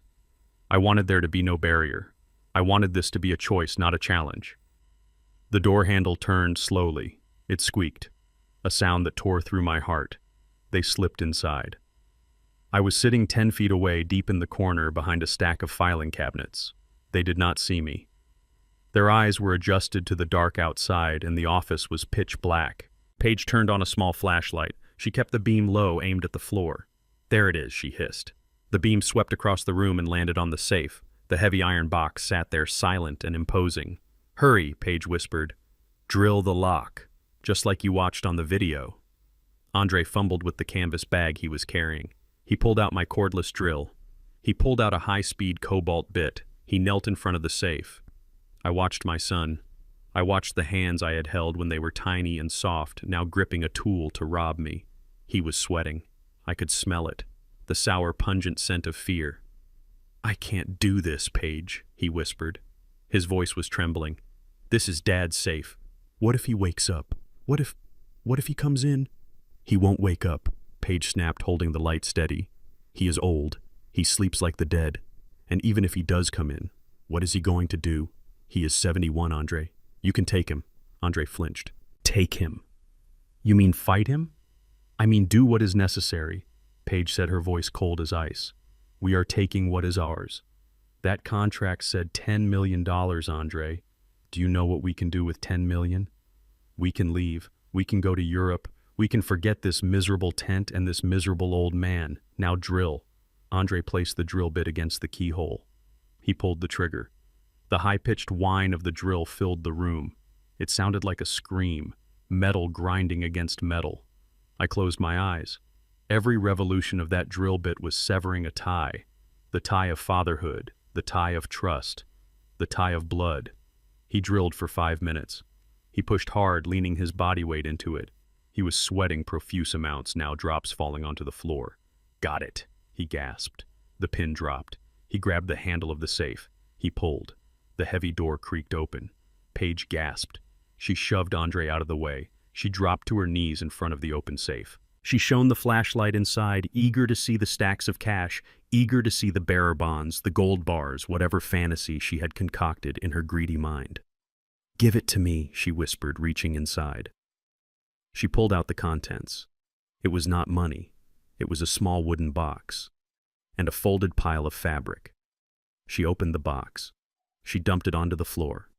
Paper fluttered down, old yellowed envelopes, photographs with curled edges, a dried pressed rose that crumbled into dust as it hit the carpet. "What is this?" Paige hissed, scrabbling through the papers. Where's the money? Where's the cash? She grabbed the pile of fabric. She shook it out. It was a pair of blue coveralls, tiny ones, size 4T, with the name Andre stitched in red thread on the pocket. It was the first uniform I had made for him when he was a toddler so he could look like his daddy. She threw the coveralls on the ground. She kicked them. "It is empty," she screamed, forgetting to whisper. "It is just trash. Old letters, garbage." Andre picked up one of the letters. He shone the light on it. "It is Mom's handwriting," he whispered. He read the date, June 12th, 1982. "My dearest Winston." The letter read, "Thank you for working the extra shifts. I know you are tired. But when I look at our baby boy sleeping in his crib, I know it is worth it. You are building a world for him. You are the strongest man I know." Andre started to cry, a soft choking sound. "He lied," Paige shrieked, standing up and kicking the safe door. "He lied about the contract. He tricked us. That evil, senile old bastard." She spun around, looking for something to break. "Turn on the lights, Andre," she ordered. "I am going to tear this office apart. If the money isn't in the safe, it is under the floorboards. It is in the walls. Find it." Andre didn't move. He was clutching the letter to his chest. "I said turn on the lights," Paige yelled. "You don't have to," I said. My voice came from the darkness, deep and resonant. Paige froze. Andre dropped the flashlight. It rolled across the floor, casting wild, spinning shadows before coming to rest against my boot. I reached up and pulled the chain on the desk lamp. Click. The room flooded with yellow light. I was sitting in the armchair 10 feet away. I was wearing my best suit, the one I bought with the tuition money. I wanted to look dignified for this. And across my knees lay the shotgun. Black matte steel, loaded. Dad Andre breathed. He fell back against the safe, sliding down until he hit the floor. Winston Paige gasped. She backed up until she hit the desk. She looked at the gun, then at my face. Her eyes were wide with terror. I didn't raise the gun. I didn't need to. The presence of it was enough. "You were looking for the treasure," I said calmly. I looked at the mess on the floor, the letters from my dead wife, the tiny coveralls I had saved for 40 years, hoping to give them to my grandson one day. "You found it," I said. Winston put the gun down. Paige stammered, holding her hands up. We thought we heard a noise. We were checking on the security." "Stop," I barked. "Don't insult me, Paige. Not now. Not when you are standing over the wreckage of my life." I looked at Andre. He couldn't look at me. He was staring at the letter in his hand, tears dripping onto the ink. "You thought there was $10 million in there," I said. "Because you saw the contract. Because you are a thief and a spy, Paige." I stood up slowly, gripping the shotgun in one hand. "There is no cash," I said. "The deal with Blackwood is real, but the money is in a trust for Malik, a trust you can never touch." I pointed the barrel of the gun at the floor near the safe. That safe contained the only things that actually mattered to me. Your mother's love letters, Andre. The proof that we struggled, the proof that we loved you, and you drilled through it like it was an obstacle. "You threw it on the floor like garbage, Dad?" "I didn't know," Andre sobbed. "I didn't know." "You didn't know because you never asked," I said. "You never asked about us. You only asked for money. You only asked for things. And when I had nothing left to give you, tried to take it by force." I reached for the phone on the desk. "Winston." "Wait," Paige cried, taking a step forward. "What are you doing?" I picked up the receiver. I dialed 3 numbers. 911. "Don't," Andre yelled, scrambling to his knees. "Dad, please. I am your son. You can't send me to jail. It will ruin me." "You are already ruined." "Andre," I said, listening to the line ring. "Jail is just a change of address." "Hello?" the operator answered. 911. "What is your emergency?" "My name is Winston Collier." I said, my eyes locked on my son. "I live at 1500 Old Oak Road. I have intruders in my home. They have broken into my safe." "Are you in danger, sir?" the operator asked. "Yes," I said. "I am holding them at gunpoint. Please send the police." I hung up. "Winston, no," Paige screamed. She ran toward me. I pumped the shotgun. Chick-chick. The sound was loud, violent, and final. Paige froze in her tracks. She looked down the barrel of the gun. She saw the darkness inside. "Sit down," I ordered. She collapsed onto the floor next to Andre. "Dad." Andre whispered. Why? Why are you doing this?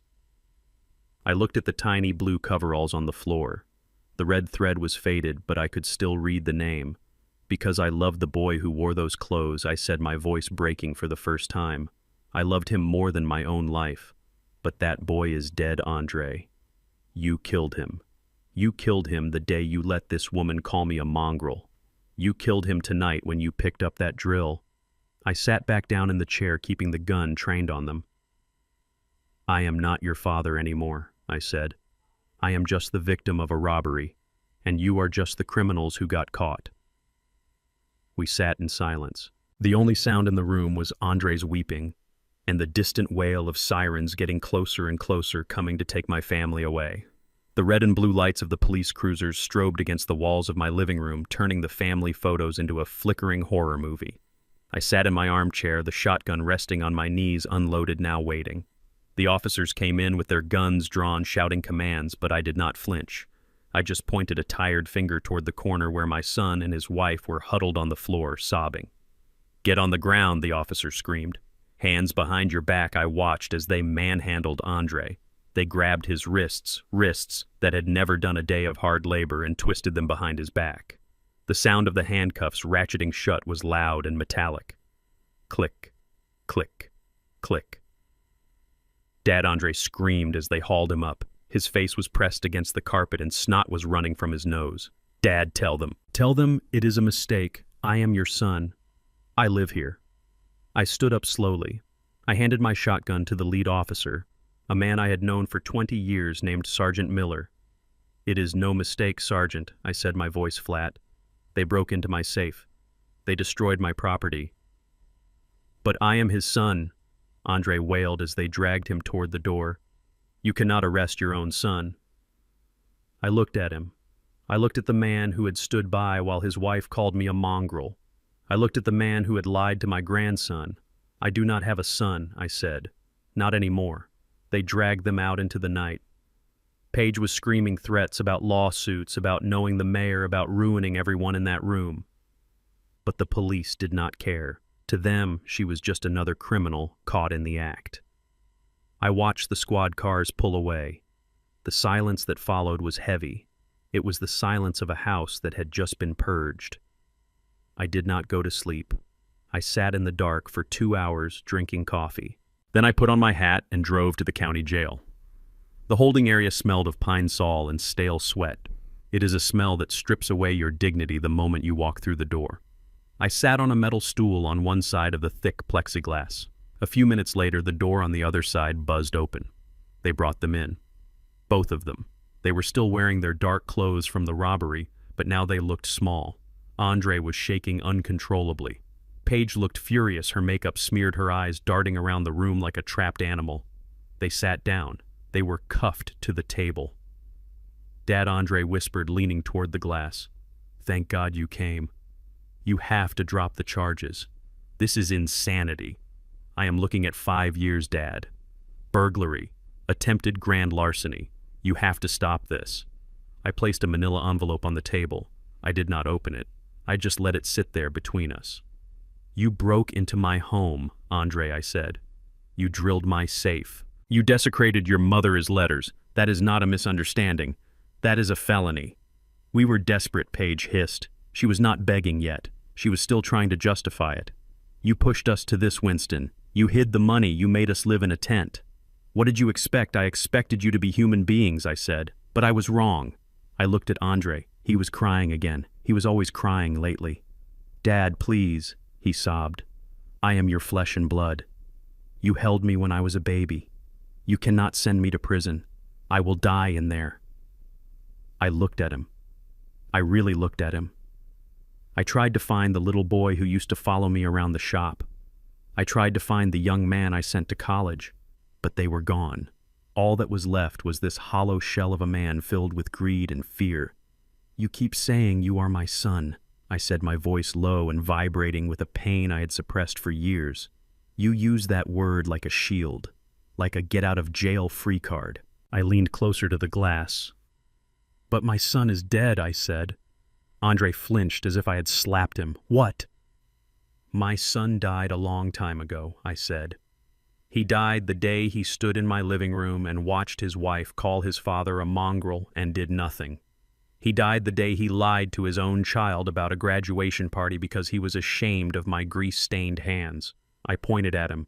You are not my son. You are just a thief. You are a stranger who shares my last name, and strangers go to jail when they rob me. Andre put his head on the table and wailed. It was a guttural sound of total defeat. Paige, however, was calculating. She looked at the envelope on the table. She realized that I had not come just to lecture them. I had come to make a deal. "What is in the envelope, Winston?" she asked, her voice hard. I tapped the paper. "Freedom," I said. They both looked up. "I am willing to drop the charges," I said. "I will tell the district attorney that this was a domestic dispute that got out of hand. I will refuse to testify. Without my testimony, the case falls apart. You will walk out of here tonight." "Oh, thank God," Andre breathed, sitting up. "Thank you, Dad. I knew you loved me. I knew it." I held up a hand. "But there is a price," I said. I opened the envelope and slid 2 documents against the glass. "This is a legal agreement drawn up by my lawyer an hour ago. It has 2 conditions." I pointed to the first paragraph. "Number 1, you sign a full and permanent restraining order against me and Malik. You relinquish all parental rights and guardianship over Malik effective immediately. He is 18 next month, but this document ensures you have no legal claim to him, to his trust fund, or to his future. You will never contact him again unless he reaches out to you first." Andre gasped. "You want us to disown our son?" "You already disowned him," I snapped, "when you tried to steal his tuition money. When you used him as a shield to get into my house. He chooses me, Andre. He chooses the mechanic. This paper just makes it legal." "And the second condition?" Paige asked. She did not care about Malik. She only cared about the catch. I pointed to the second paragraph. "Number 2, you leave Georgia. You leave this state and you never come back. If I see your face in Atlanta again, if I see your car near my property, I will reinstitute the charges and I will add the environmental fraud you committed against my shop to the list. I will bury you under so many lawsuits, you will never see the sun again." "Exile," Andre whispered. "You are banishing us." "I am removing the cancer," I said. I looked at the clock on the wall. "You have 5 minutes," I said. "Sign the papers and walk away with nothing but the clothes on your back. Or don't sign them and go back to your cell. The arraignment is in the morning. I hear the judge is very tough on elder abuse cases." Andre looked at the paper. He looked at me. His hands were shaking so bad the handcuffs rattled against the table. "Dad, I can't leave.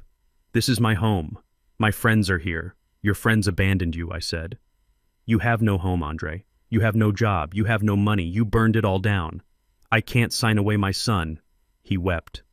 "I can't do it." "Then enjoy prison," I said, starting to stand up. "Wait." It was Paige. She grabbed the pen that the guard had left on the table. She shoved the document toward Andre. "Sign it," she hissed. "Paige." Andre looked at her shocked. "That is Malik. That is our boy. He is gone." "Andre," Paige snapped. "Can't you see that he hates us? He is with him now. If we go to jail, we lose him anyway. At least this way we are free." She looked at me with eyes full of pure, cold survival instinct. "We will go to Florida," she said. "My sister lives in Tampa. We can start over." "Sign the paper, Andre," she ordered. Andre looked at the pen. He looked at the glass partition separating him from the father he had betrayed. He looked at the future, which was narrowing down to a single terrifying choice. He picked up the pen. He cried as he wrote. Tears splashed onto the legal document, smearing the ink. He signed his name. Then he signed the second page. Paige snatched the pen and signed her name with a flourish. She didn't hesitate. She didn't cry. To her, it was just a transaction. Freedom for a son she never really understood anyway. I took the papers. I checked the signatures. "Guard," I called out. The guard opened the door. "They are free to go," I said. "I am dropping the complaint." The guard unlocked their cuffs. Andre stood up, rubbing his wrists. He looked at me one last time. "Dad?" he started. "Don't," I said. "Don't call me that." I put the papers in my briefcase. "You have 1 hour to get off my land," I said. "Take your tent, take your bags, and go." I turned and walked out of the visiting room. I waited in the parking lot. I watched them walk out of the jail exit. It was raining now, a light, cold drizzle. They stood on the sidewalk, shivering. They had no car. Their rental had been impounded. They had no money. I rolled down my window. Here, I said, throwing a small bundle onto the wet pavement. It was a bus schedule and 2 tickets to Tampa. One way. Andre picked them up. He looked at me. He looked smaller than I had ever seen him. He looked like a ghost. Goodbye, Andre, I said. I rolled up the window. I put the truck in gear and drove away. I watched them in the rearview mirror. 2 small figures standing under a street lamp alone in the rain. They had wanted to be high class. They had wanted to be superior. Now they were just refugees of their own ego. I drove home. The house was quiet. I walked into the guest room. Malik was asleep. He was safe. I sat on the edge of the bed and watched him breathe. I had lost a son tonight. I had cut off my own arm to save the body. It hurt. God, it hurt. But as I looked at Malik sleeping peacefully without the weight of his parents' lies pressing down on him, I knew I had made the right choice. The toxicity was gone. The parasites were gone. It was just us now, the mechanic and the scholar. And we had a lot of work to do. The silence in my house over the last month had been different. Before, it was the silence of loneliness, the quiet of an old man waiting to die in a workshop full of memories. But for the last 30 days, it was the silence of peace. It was the sound of a house that had been purged of a sickness. Andre and Paige were gone. They were somewhere in Florida, living in a motel room, trying to figure out how to survive in a world that did not care about their leased cars or their designer bags. I did not miss them. God help me, I did not miss my own son. I missed the idea of him. I missed the little boy who used to fish with me. But the man he became, that man was a stranger, and I was glad he was gone. It was a Tuesday morning in August. The Georgia heat was breaking just a little, hinting at the autumn to come. I sat at the kitchen table watching Malik pack his final bag. He was leaving tomorrow. Stanford, California. A whole new world. He looked older. The last month had changed him. He walked taller. He spoke less but said more. The trauma of his parents' betrayal had scarred him. Yes, but scars are just skin that is tougher than it used to be. Put on your good shirt, son, I said, sipping my coffee. We have one stop to make before you leave. Malik looked up from his suitcase. He was folding his hoodies with military precision. Where are we going, Grandpa? The airport isn't until tomorrow. We are going to the bank, I said. Malik frowned. Grandpa, I have the scholarship money. And I have the cash you gave me from the shop safe. I don't need anything else. I stood up and put on my suit jacket. It was the same suit I bought to spite Andre. It still fit perfectly. This isn't about what you need, Malik, I said. This is about what you are going to carry. We drove downtown in my truck. I parked in the garage of the tallest skyscraper in Atlanta. This was not the branch where I cashed my Social Security checks. This was the corporate headquarters of First National. The kind of place where the floors are marble and the air smells like old money. We took the elevator to the penthouse floor. A receptionist who looked like a fashion model greeted us. Mr. Collier, she said, smiling warmly. Mr. Sterling is expecting you. Malik looked at me confused. He tugged at his collar. Grandpa, why are we here? This place looks expensive. Just walk, son, I said. Head high. You belong here just as much as anyone else. We walked into a corner office that overlooked the entire city. Mr. Sterling was waiting. He was my estate attorney, a man I had trusted for 30 years. He was the one who helped me draw up the eviction notices. He was the one who helped me execute the master plan. Winston. Good to see you, Sterling said, shaking my hand. And this must be Malik, the scholar. Malik shook his hand nervously. Sit down, gentlemen, Sterling said, gesturing to the leather chairs. He opened a thick leather binder on his desk. He looked at me, then at Malik. Malik Sterling began. Your grandfather has done some restructuring of his assets over the last few weeks. He wanted to explain it to you before you left for California. Malik looked at me. Is this about the shop, Grandpa? Did you sell it? I leaned forward. Do you remember when your mother found that contract in my office? I asked. The one with Thomas Blackwood, the developer. She thought I sold the land for $10 million. Malik nodded. She said you sold out. She said you were hoarding the cash. She was half right, I said. I did sign a deal with Blackwood, but I didn't sell the land, Malik. I would never sell the land. That dirt has your grandmother's sweat in it. I tapped the binder. I contributed the land to a joint venture, I explained. Blackwood puts up the money to build the condos. I put up the land. But I didn't take cash. I took equity. I owned 51% of the project. Malik looked confused. He was smart, but he was 18. Real estate law was a foreign language. "What does that mean?" he asked. Sterling smiled. "It means, Malik, that your grandfather didn't just sell the farm. He became the landlord. The project is valued at $30 million upon completion. Your grandfather's share, the Collier share, is currently valued at $15 million. Malik's jaw dropped. He stared at me. "15 million," he whispered. "Grandpa, you are a millionaire?" I shrugged. "On paper, son. It is just numbers on a screen. But yes, the land is working for us now." Sterling turned the page of the binder. "And that brings us to the purpose of this meeting," Sterling said. "Winston has created an irrevocable trust, the Collier Family Trust." He pushed the document toward Malik. "Read the beneficiary lines, son," I said. Malik looked at the paper. His eyes widened. "Beneficiary Malik Andre Collier." He looked up at me, panic in his eyes. "Grandpa, where are Mom and Dad's names?" I sat back in my chair. "They aren't there, Malik." "But they are your son. They are your family." I looked out the window at the sprawling city below. "They made their choice," I said, my voice hard. "They chose quick money over loyalty. They chose to rob me. They chose to lie to you. When they signed those papers at the jail, they legally removed themselves from this family. They get nothing, not a dime. Not now, not ever." Malik looked down at the paper. He looked terrified. $15 million, he whispered. "Grandpa, I can't. I don't want this. It is too much. I am just a kid. I know," I said. "And that is why you don't get it yet." I nodded to Sterling. "Explain the conditions," I said. Sterling cleared his throat. "The trust is locked, Malik. You cannot touch the principal. You cannot buy a Ferrari. You cannot buy a mansion. The trust will pay for your education at Stanford, full tuition room board, and a modest living stipend." He turned the page. "However, upon your graduation, there are conditions for the release of the remaining funds." "Conditions?" Malik asked. I leaned forward, resting my elbows on the mahogany desk. "Condition number 1, I said. You must graduate. I don't care if it takes 4 years or 6. But you finish what you start. No dropping out to find yourself. You find yourself in the library." Malik nodded. "I will. I promise." "Condition number 2, I continued. And this is the big one. After you graduate, you cannot access the money for 2 years. 2 years? Yes. In those 2 years you must work.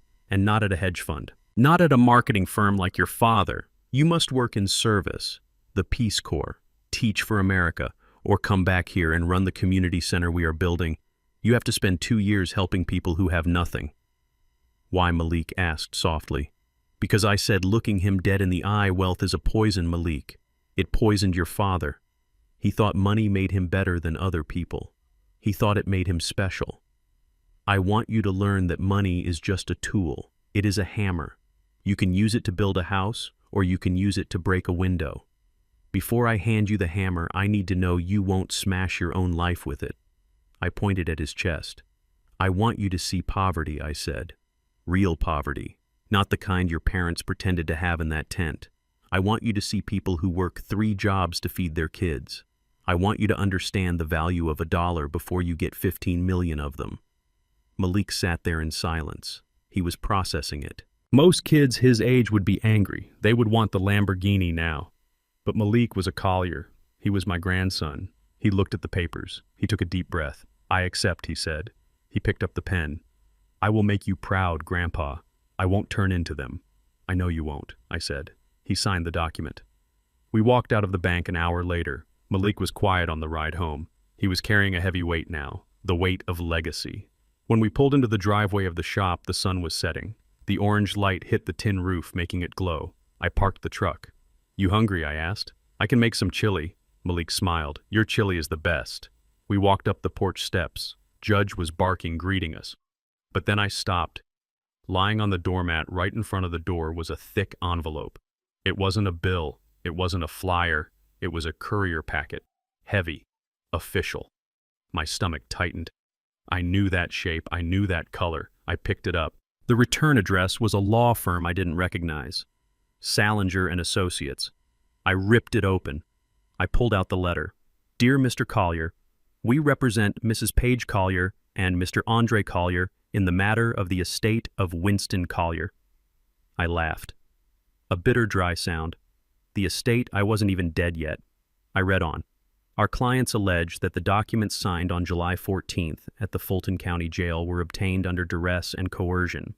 Furthermore, we are in possession of evidence suggesting that Mr. Winston Collier was suffering from diminished capacity and undue influence at the time of said signing. I felt a vain throb in my temple. Diminished capacity. They were back to that. Therefore, we are filing a motion to void the restraining order and the relinquishment of parental rights. Additionally, we are filing a civil suit for constructive trust, claiming that the assets held in the Collier Family Trust are the rightful inheritance of Mr. Andre Collier by virtue of lineage. I looked at the bottom of the page. We demand an immediate freeze of all assets pending litigation. If you do not respond within 48 hours, we will seek a court order. I lowered the letter. Malik looked at me. His face went pale. What is it, Grandpa? Is it them? I looked at the gate. I had locked it. But locks only keep out honest people. Lawyers are not honest people. They found a shark, I said quietly. They found some ambulance chaser who is willing to fight dirty for a cut of the money. Are they coming back? Malik whispered. I crumpled the letter in my fist. They are trying, I said. They heard about the money, Malik. Somehow they found out about the deal with Blackwood. Maybe Paige was spying on us. Maybe she hired an investigator. I looked at my grandson. He was supposed to leave for Stanford tomorrow. He was supposed to be safe, but the past has a way of clawing its way out of the grave. I put my arm around him. Go inside, son, I said. Pack your chili. What are you going to do? I looked at the setting sun. The sky was turning the color of a bruise. I am going to call Mr. Sterling, I said, and then I am going to clean my shotgun. Because this isn't a legal battle anymore. This is a siege. And if they want to come for my grandson's future, they are going to have to walk through hell to get it. The courtroom was cold, colder than the tent my son had slept in, and colder than the jail cell where I had left him a month ago.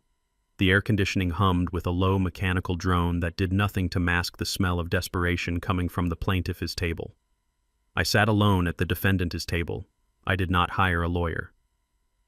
Mr. Sterling, my estate attorney, had offered to represent me, but I told him no. A lawyer speaks the language of statutes and loopholes. Today I needed to speak the language of truth. And the truth is, a language best spoken by the man who lived it. Across the aisle sat Andre and Paige. They looked terrible. Paige was wearing a suit that used to look expensive but now looked tired just like her. Her eyes were rimmed with red and she kept checking her phone under the table. I knew why. My sources told me she had gone to a payday lender, a shark. She had borrowed $50,000 at 60% interest to pay the retainer for the man sitting next to her. Mr. Salinger was his name. He was a man with a shiny suit and a smile that looked like a bear trap. He was working on contingency plus the retainer. He smelled the $15 million in the trust, and he wanted his bite. Judge Blackwell entered the room. He was a no-nonsense man with gray hair and a face carved out of granite. He looked at the paperwork. He looked at me, sitting alone. Mr. Collier, the judge said, you are representing yourself in a civil suit involving millions of dollars. Are you sure you wish to proceed without counsel? I stood up. I buttoned my jacket. I am sure, Your Honor, I said. I don't need a translator to tell my story. Very well, the judge said. Mr. Salinger, call your first witness. Salinger stood up. He walked around the courtroom like he owned it. He called Andre to the stand. Andre walked up. He didn't look at me. He looked at the floor. He looked at the ceiling. He looked anywhere but at the father he was trying to rob for the second time. Mr. Collier Salinger began, his voice smooth as syrup. Please tell the court about your relationship with the defendant. He is my father, Andre whispered. And did you live at the property at 1500 Old Oak Road? Yes. My whole life. Until recently. Salinger nodded. And during those 40 years, did you contribute to the maintenance of the property? Did you help the business grow? Andre hesitated. He looked at Paige. She glared at him, her eyes wide and threatening. Yes, Andre lied. I helped in the shop. I managed the books. I consulted on marketing. Salinger turned to the judge. Your Honor. The plaintiff asserts that the assets in the Collier Trust were formed during the time his son lived and worked on the property. This constitutes a constructive trust. Andre Collier invested his sweat equity into that land. Therefore, he is entitled to 50% of the valuation. This isn't just an inheritance case. It is a partnership dispute. It was a clever lie. If they could prove Andre helped build the business, they could claim he owned half of it. Salinger sat down looking smug. "Mr. Collier," the judge said to me, "you may cross-examine." I stood up. I picked up a cardboard box I had brought with me. It was an old banker's box taped at the corners. I walked to the witness stand. I placed the box on the railing in front of Andre. "Open it," I said. Andre looked at the judge. The judge nodded. Andre opened the box. Inside were receipts. Thousands of them. Some were yellowed with age, some were fresh. "Pick one," I said. "Any one." Andre pulled out a piece of paper. "Read it," I said. "It is a credit card statement," Andre said. "From 2005. "Read the charges," I said. Andre swallowed hard. "Lease payment, BMW 3 Series, $500. Dinner at Chops Lobster Bar, $300. Suit tailoring, $200. "Who paid that bill, Andre?" I asked. "You did, Dad," he whispered. I nodded. "Reach deeper. Find a receipt for a hammer. Find a receipt for a single gallon of paint. Find one piece of paper that shows you bought anything to improve my property." Andre dug through the box. He found tuition bills. He found car insurance payments. He found bail money from when he got a DUI in college. He found receipts for the vacations he took with Paige. "There is nothing here," he said, his voice trembling. "Correct," I said, turning to the judge. "Your Honor, my son claims he invested in the property. The truth is he was a liability, not an asset. I paid for his clothes. I paid for his education. I paid for his mistakes. He didn't build the roof, Your Honor. He just slept under it. And when the roof leaked, he called me to fix it." I looked at Andre. "You weren't a partner, son. You were a dependent, a 42-year-old dependent." "Objection," Salinger shouted, standing up. "The defendant is hectoring the witness." "Overruled," the judge said, leaning forward. "The witness will answer. Did you contribute financially to the business, Mr. Collier?" "No," Andre whispered. I sat down. Paige looked furious. She scribbled something on a notepad and shoved it at Salinger. Salinger stood up again. He looked desperate now. He knew the financial angle was dead. He had to go for the emotional jugular. "Your Honor," he said, "while the financial records may be one-sided, we must consider the intent of the lineage. The defendant has disinherited his only biological child. In the state of Georgia, there are protections against vindictive disinheritance, especially when mental capacity is in question. Andre is the sole blood heir. That blood bond carries legal weight regarding the expectation of inheritance." He was playing the blood card. He was saying that because Andre came from my loins, I owed him my life. I closed my eyes. I knew this moment would come. I had prayed it wouldn't. I had prayed I could take this secret to my grave. But looking at Paige's greedy face, looking at the lawyer who was trying to steal Malik's future, I knew I had to do it. I had to break the last bone. I stood up. "Your Honor," I said, my voice quiet. "May I approach the bench?" The judge looked at me. "This is unusual, Mr. Collier. Do you have evidence to submit?" "I do," I said. "I have one document. The only document that matters." I walked forward. I pulled a folded piece of paper from my inside jacket pocket. It was old. The edges were soft like fabric. It was stamped with the seal of the state of Georgia, dated 1982. I handed it to the judge. Judge Blackwell put on his reading glasses. He opened the document. He read it in silence. The room was so quiet you could hear the hum of the vending machine in the hallway.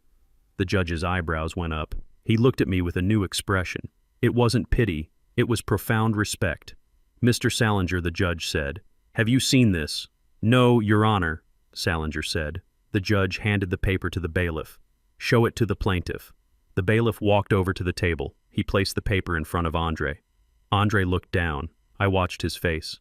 I saw the confusion first, then the shock, then the denial. What is this?" he stammered. "Read it, Andre," I said from the center of the room. "Read it out loud so your lawyer can hear." Andre picked up the paper. His hands were shaking so violently the paper rattled. "Certificate of adoption," he read. He stopped. He couldn't breathe. "Keep reading," I said. "Subject Andre Marcus Washington. Petitioners Winston Collier and Rose Collier. Status granted." Andre looked up at me. His eyes were wide, filled with a terror I had never seen before. "I am adopted," he whispered. Paige snatched the paper from his hand. "No, that is a lie. He forged it." It is not a forgery. Paige, I said, it is a court order. I turned to the gallery. I turned to my son. I met your mother when she was 6 months pregnant, I said. Her boyfriend, your biological father. He ran off the day he found out. He didn't want you. He said you were a mistake. He left her in a shelter with nothing. I took a step closer to the railing. I fell in love with Rose. And when you were born, Andre, I fell in love with you. I cut the cord. I gave you my name. I promised Rose I would never tell you. I wanted you to feel safe. I wanted you to feel like you belonged. Tears were streaming down my face now. I spent 40 years working double shifts to buy you cars, to pay for your school, to give you a life your biological father couldn't give you. I did that because I chose you. I looked at Paige. You stood in my house and called me a mongrel. You said I wasn't good enough. You said blood was everything. Well, Paige blood didn't raise him. I did. I looked back at Andre. He was slumped in his chair. He looked like he had been shot in the chest. You are not my blood, Andre, I said softly, but you were my son until you decided that money was more important than the man who saved you. The courtroom was frozen. Salinger slowly closed his briefcase. He knew it was over. The blood right argument had just evaporated. Andre looked at me. The realization was crashing down on him. All the times he had mocked me for being a simple mechanic, all the times he had looked down on me. He realized now that he was the charity case. He realized that the man he despised was the only man who had ever truly wanted him. Dad, Andre choked out. Oh my God. Dad. I turned my back on him. I looked at the judge. Your Honor, I said. I rest my case. Judge Blackwell took off his glasses. He wiped his eyes. He looked at Paige, who was staring blankly at the wall, realizing her gamble had failed. Realizing the loan sharks were coming for her. The court finds in favor of the defendant, the judge said, his voice booming. The motion for constructive trust is denied. The restraining order remains in effect. He banged the gavel. And furthermore, the judge added, looking at Salinger. The court orders the plaintiffs to pay all legal costs incurred by the defendant. And Mr. Salinger, if you ever bring a frivolous suit like this into my courtroom again, I will have you disbarred. Case dismissed. I turned and walked toward the exit. Dad, Andre screamed. He tried to run after me, but the bailiff blocked him. Dad, wait.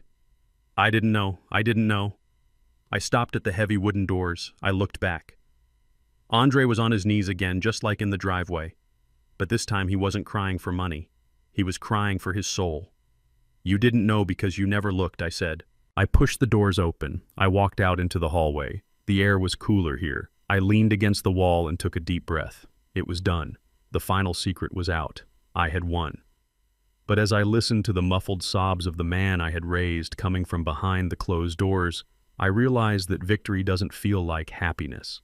It feels like relief, and it feels like grief. I checked my phone.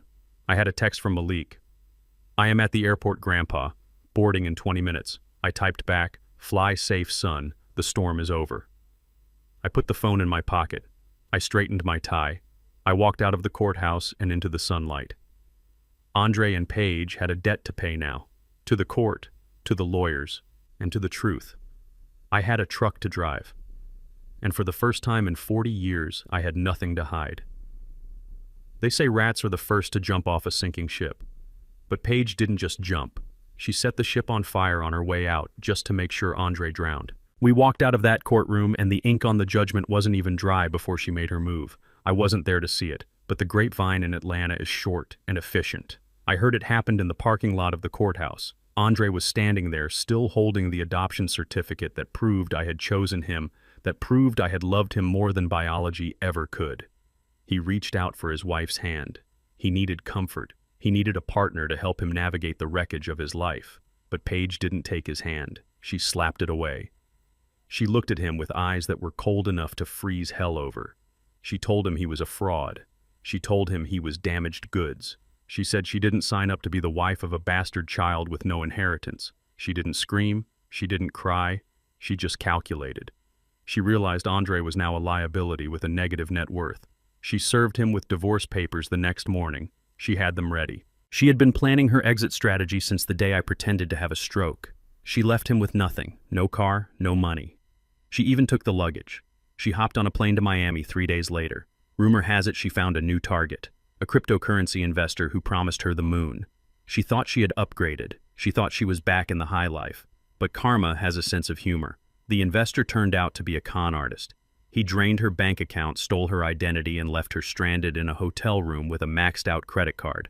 Last I heard, Paige was working the front desk at a budget motel in Tampa, trying to pay off a $50,000 tax lien. The woman who wouldn't shower with a garden hose was now cleaning up after tourists. But I didn't care about Paige. Paige was a predator, and predators eventually get eaten by bigger beasts. I cared about Andre, or at least the ghost of him. Andre didn't go to Florida. He stayed in Atlanta. Maybe he stayed because he had no money to leave. Or maybe he stayed because deep down he couldn't leave the orbit of the only father he had ever known. He hit rock bottom hard. With an eviction on his record and a reputation for embezzlement, no marketing firm would touch him. The man with the MBA, the man who used to sneer at manual labor, found himself standing in the one place he swore he would never be. A car wash. Not a fancy detailing shop. A roadside hand wash on the south side of the city. The kind of place where you work for tips and the chemicals burn your skin. I drove past there once, about 3 months after the trial. I wasn't stalking him. I was just driving. I saw him. He was wearing a neon yellow vest over a stained t-shirt. He was holding a soapy sponge, scrubbing the rims of a Toyota Camry. It was winter. The water was freezing. I could see his breath in the air. I saw his hands. Those soft manicured hands that used to hold wine glasses were now red-chapped and cracked. He looked thin. His face was gaunt, the cheekbones sharp under a layer of gray stubble. He looked up as my truck passed. For a second, our eyes met. He didn't wave. He didn't look angry. He looked ashamed. He quickly looked down and started scrubbing the tire harder, trying to scrub away his own existence. I didn't stop. I kept driving. But the image stayed with me. I found out later he was living in a basement studio apartment near the airport. It was a single room with a hot plate and a mattress on the floor. The cockroaches were his roommates. At night, he could hear the jets taking off, carrying people to places he would never go again. He wrote me letters. I never opened them. I put them in a box in the closet. I couldn't read them. I knew what they said. I am sorry. I didn't know. Please forgive me. But forgiveness is tricky. You can forgive a mistake. You can forgive an accident. Yeah. But can you forgive a systematic dismantling of your life? Can you forgive a man who looked at your love and saw a bank account? 6 months passed. It was a Saturday. Malik was home for a weekend visit before finals. He looked like a man now. He was wearing a Stanford sweatshirt, and he walked with a confidence that filled the room. We were at the shop. We were working on a new project, a 1967 GTO. We were under the hood laughing. I was teaching him how to time the engine. He made a joke about my old music. I made a joke about his new haircut. It was a perfect moment, the kind of moment a father lives for. Then Judge my Rottweiler started barking. Not an aggressive bark, but an alert. I wiped my hands on a rag and walked out of the bay. Malik followed me. There was a man standing on the other side of the chain-link fence. He was standing in the shadows of the old oak tree. He wasn't trying to come in. He was just watching. It was Andre. He looked better than he did at the car wash, but not much. He was wearing clean clothes, but they were cheap thrift store clothes. He had a backpack over his shoulder. He looked like a traveler who had lost his map. He saw us. He saw Malik in his Stanford gear. He saw me in my coveralls. He saw the laughter on our faces that had died the moment we spotted him. He didn't say anything. He didn't ask for money. He didn't ask to come in. He just stood there gripping the wire fence with his fingers. I saw tears rolling down his face. He was looking at what he had lost. And for the first time, he realized that the loss wasn't the $10 million. It wasn't the mansion. It wasn't the boat. He was looking at the love between a grandfather and a grandson. He was looking at the respect. He was looking at the legacy he had thrown away for a leased BMW and a woman who hated him.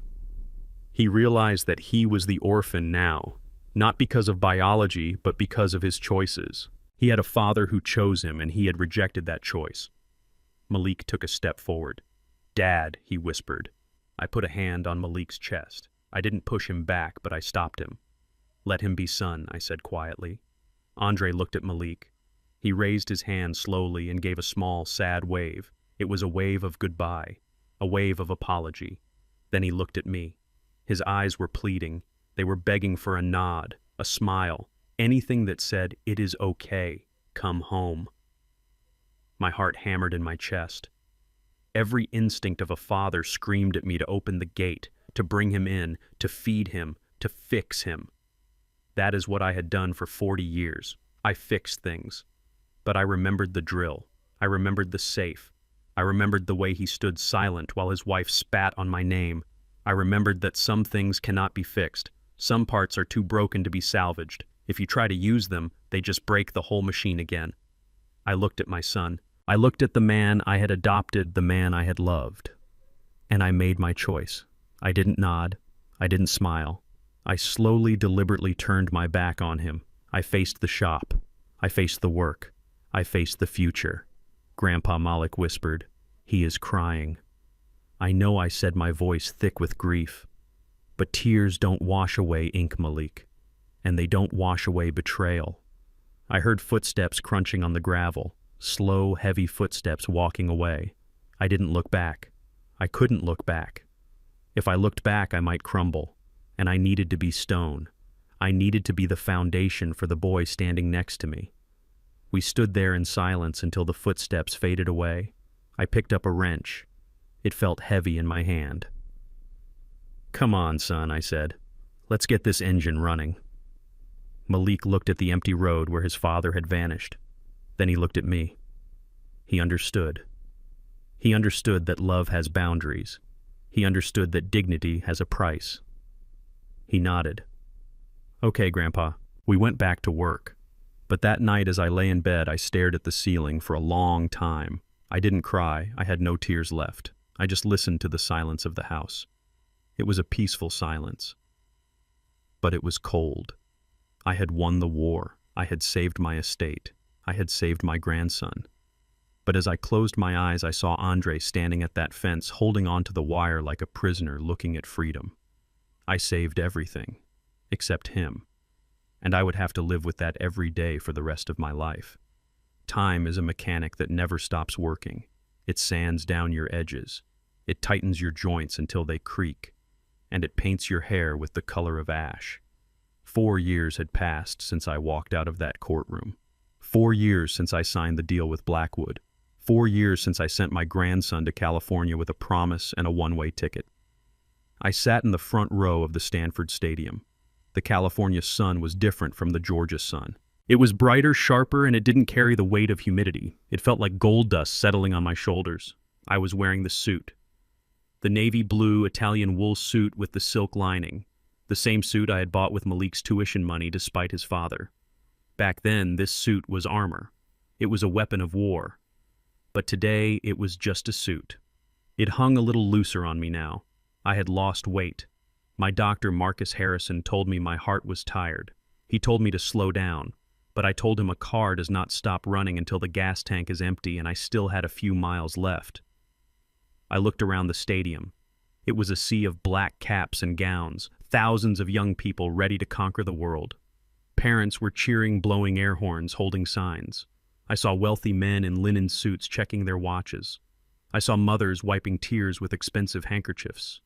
I was the only one there in a suit that was 4 years old, sitting with a cane between my knees. I was alone. There was no Andre, there was no Paige, there was just me, the mechanic. And then the announcer spoke. "Ladies and gentlemen, please welcome the valedictorian of the class of 2028, Mr. Malik Andre Collier." My heart hammered against my ribs, a sound like a piston misfiring. I watched him walk to the podium. He was a man now. He was 22 years old. He wore his gown with a quiet dignity. He adjusted the microphone. He looked out at the crowd of thousands. He looked past the trustees. He looked past the professors. He looked right at me. He didn't smile. He nodded. A small, almost imperceptible nod. The same nod I used to give him when he successfully rebuilt a carburetor. Distinguished guest faculty and fellow graduates. Malik began. His voice was deep resonant. It carried across the stadium without trembling. "We have spent 4 years studying economics, philosophy, and engineering. We have learned how to build bridges and how to analyze markets. We have learned the theory of how the world works." He paused. "But I learned the truth of how the world works long before I stepped onto this campus. I learned it in a small garage in Atlanta, Georgia. I learned it from a man who has never read a textbook on macroeconomics, but who knows more about value than any banker on Wall Street. I gripped the handle of my cane, my vision blurred slightly. "My grandfather, Winston Collier, is sitting in the front row," Malik said, pointing at me. The giant screens on either side of the stage zoomed in on my face. I tried to look stoic, but my chin was trembling. "He is a mechanic," Malik continued. "He fixes things that are broken. When I was a boy, I thought he just fixed cars. I thought he just replaced spark plugs and changed oil. But I was wrong. He fixes people. He fixes lives." The stadium went silent. 4 years ago, my life fell apart, Malik said. My family collapsed under the weight of lies and debt. I was lost. I was angry. I was ready to give up, but my grandfather didn't let me. He didn't give me a handout. He gave me a wrench. He taught me that you cannot drive a car forward if you are staring in the rearview mirror. He taught me that dignity isn't something you buy, it is something you build. He took a deep breath. Many of us are graduating today with plans to make millions. We want to be disruptors. We want to be influencers. But I challenge you to be something else. Be mechanics. Find what is broken in this world and fix it. Don't just paint over the rust. Sand it down. Do the hard work. Get your hands dirty, because the only legacy that lasts is the one you build with your own sweat. He looked at me again. "To the world's greatest mechanic. Thank you for fixing me, Grandpa. This degree belongs to you." The applause started slowly. Then it grew. Then it became a roar. People stood up. The wealthy men in linen suits were clapping. The mothers were cheering. I stood up. My knees popped. I leaned on my cane. I raised my hand in a wave. I felt a tear slide down my cheek into my white beard. I didn't wipe it away. I let it fall. It was a tear of pure, unadulterated victory. After the ceremony, the campus was a chaotic, joyful mess of hugs and photos. I waited by the fountain just like we had planned. Malik found me. He was holding his diploma in one hand and his cap in the other. He ran to me. He didn't care about his pressed gown. He hugged me tight. He smelled of sweat and success. "I did it, Grandpa," he whispered into my ear. "You did it, son," I said, patting his back. "You did good." He pulled away. He looked at me with concern. "You look tired, Grandpa. Are you okay?" "I am fine." I lied. "Just the heat, son. Just the California heat." I reached into the pocket of my jacket. I pulled out a small velvet box. Malik's eyes widened. "Grandpa, you didn't have to get me anything. The trust fund, the education, it is enough. Open it," I said. He took the box. He opened it slowly, expecting a watch or maybe a ring. Inside lay a set of keys. They were old keys, brass keys. The edges were worn smooth from 50 years of use. They were attached to a leather fob that was stained with oil. Malik stared at them. He knew these keys. He had seen them hanging on my belt loop since he was a toddler. "These are the shop keys," he whispered. I nodded. "I am retiring, Malik," I said. "My hands, they shake too much now. I can't hold the tools like I used to, and a shop needs a master." Malik looked at me confused. "But Grandpa, I have the trust fund. I have $15 million waiting for me. I don't need to fix cars." I smiled. I touched his cheek. "The money is the fuel, Malik. But the shop. The shop is the engine." I looked around at the pristine campus. "You have a choice, son. You can take that $15 million and live a life of leisure. You can become your father. Or you can take these keys. You can use that money to expand, to build. Turn Collier Restorations into something bigger. A trade school, a community center, a place where kids like you used to be can come and learn that they have value." I closed his hand over the keys. "Don't sell it, Malik. Don't sell the land. Don't sell the history. Build it. Make it a fortress. That is your real inheritance, not the money, the work." Malik gripped the keys. He looked at them like they were diamonds. "I will build it, Grandpa," he said, his voice steady. "I promise. I will make it the best shop in the world." "I know you will," I said. I looked at him. My work was done. The boy was a man. The victim was a victor. The broken chassis had been restored to showroom condition. Suddenly I felt it, a sharp tightness in the center of my chest, like a bolt being torqued down too hard. I gasped. My hand flew to my chest. Grandpa Malik dropped the keys. He grabbed my arm. "Grandpa, what is wrong?" The pain radiated down my left arm. My vision tunneled for a second, turning the bright California sun into a narrow spotlight. I stumbled. Malik caught me. He was strong. So strong. "Sit down," Malik yelled. "Somebody help. I need a medic." He lowered me onto the stone bench of the fountain. I tried to breathe, but it felt like there was a heavy weight on my lungs, an engine block sitting on my ribs. "Grandpa, stay with me." Malik pleaded, his face pale. "Breathe. Just breathe." I looked at him. He was terrified, but I wasn't. The pain was there, yes, but underneath the pain there was a profound sense of peace. I looked at the sky. It was so blue. I looked at Malik. He was the future. I reached out and took his hand. "It is okay, son," I whispered. My voice was faint. "No, it is not okay," Malik cried. "Help is coming. Just hold on." I squeezed his hand. "The car is finished." "Malik," I said. "What?" "The restoration," I whispered. "It is finished. It is ready to drive." I smiled. I thought about the Mustang. I thought about the shop. I thought about Rose. She was probably waiting for me. She was probably wondering what took me so long. The tightness in my chest grew heavier, but the fear didn't come. I had won. I had beaten them all. I had beaten the greed. I had beaten the shame. I had beaten the odds.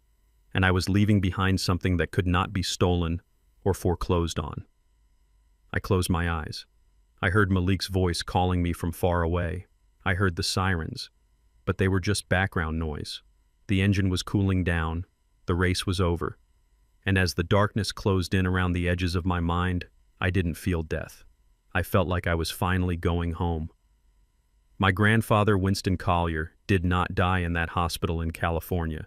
He was too stubborn to die in a place where he couldn't smell the Georgia pines. He held on. He forced his heart to keep beating long enough to get on a plane, long enough to get back to the small house with the tin roof, long enough to sit on his porch one last time and watch the sun go down over the 5 acres he had fought so hard to keep. He passed away on a Tuesday evening in his favorite rocking chair with Judge the Rottweiler resting his head on his knee. He didn't have any pain. He just closed his eyes to listen to the crickets, and he never opened them again. I am Malik Collier, and I thought I knew who my grandfather was. I thought he was a simple mechanic who liked cigars and old Fords. But on the day of his funeral, I realized I didn't know the half of it. We held the service at the local Baptist church because the funeral home was too small. But the church was too small too. They came from everywhere. Thousands of them. The line of cars stretched for 3 miles down the highway. There were people in expensive suits driving Mercedes-Benzes. There were people in work uniforms driving beat-up trucks. There were single mothers holding the hands of their children. There were old men with walking sticks. I stood by the casket shaking hands for 4 hours.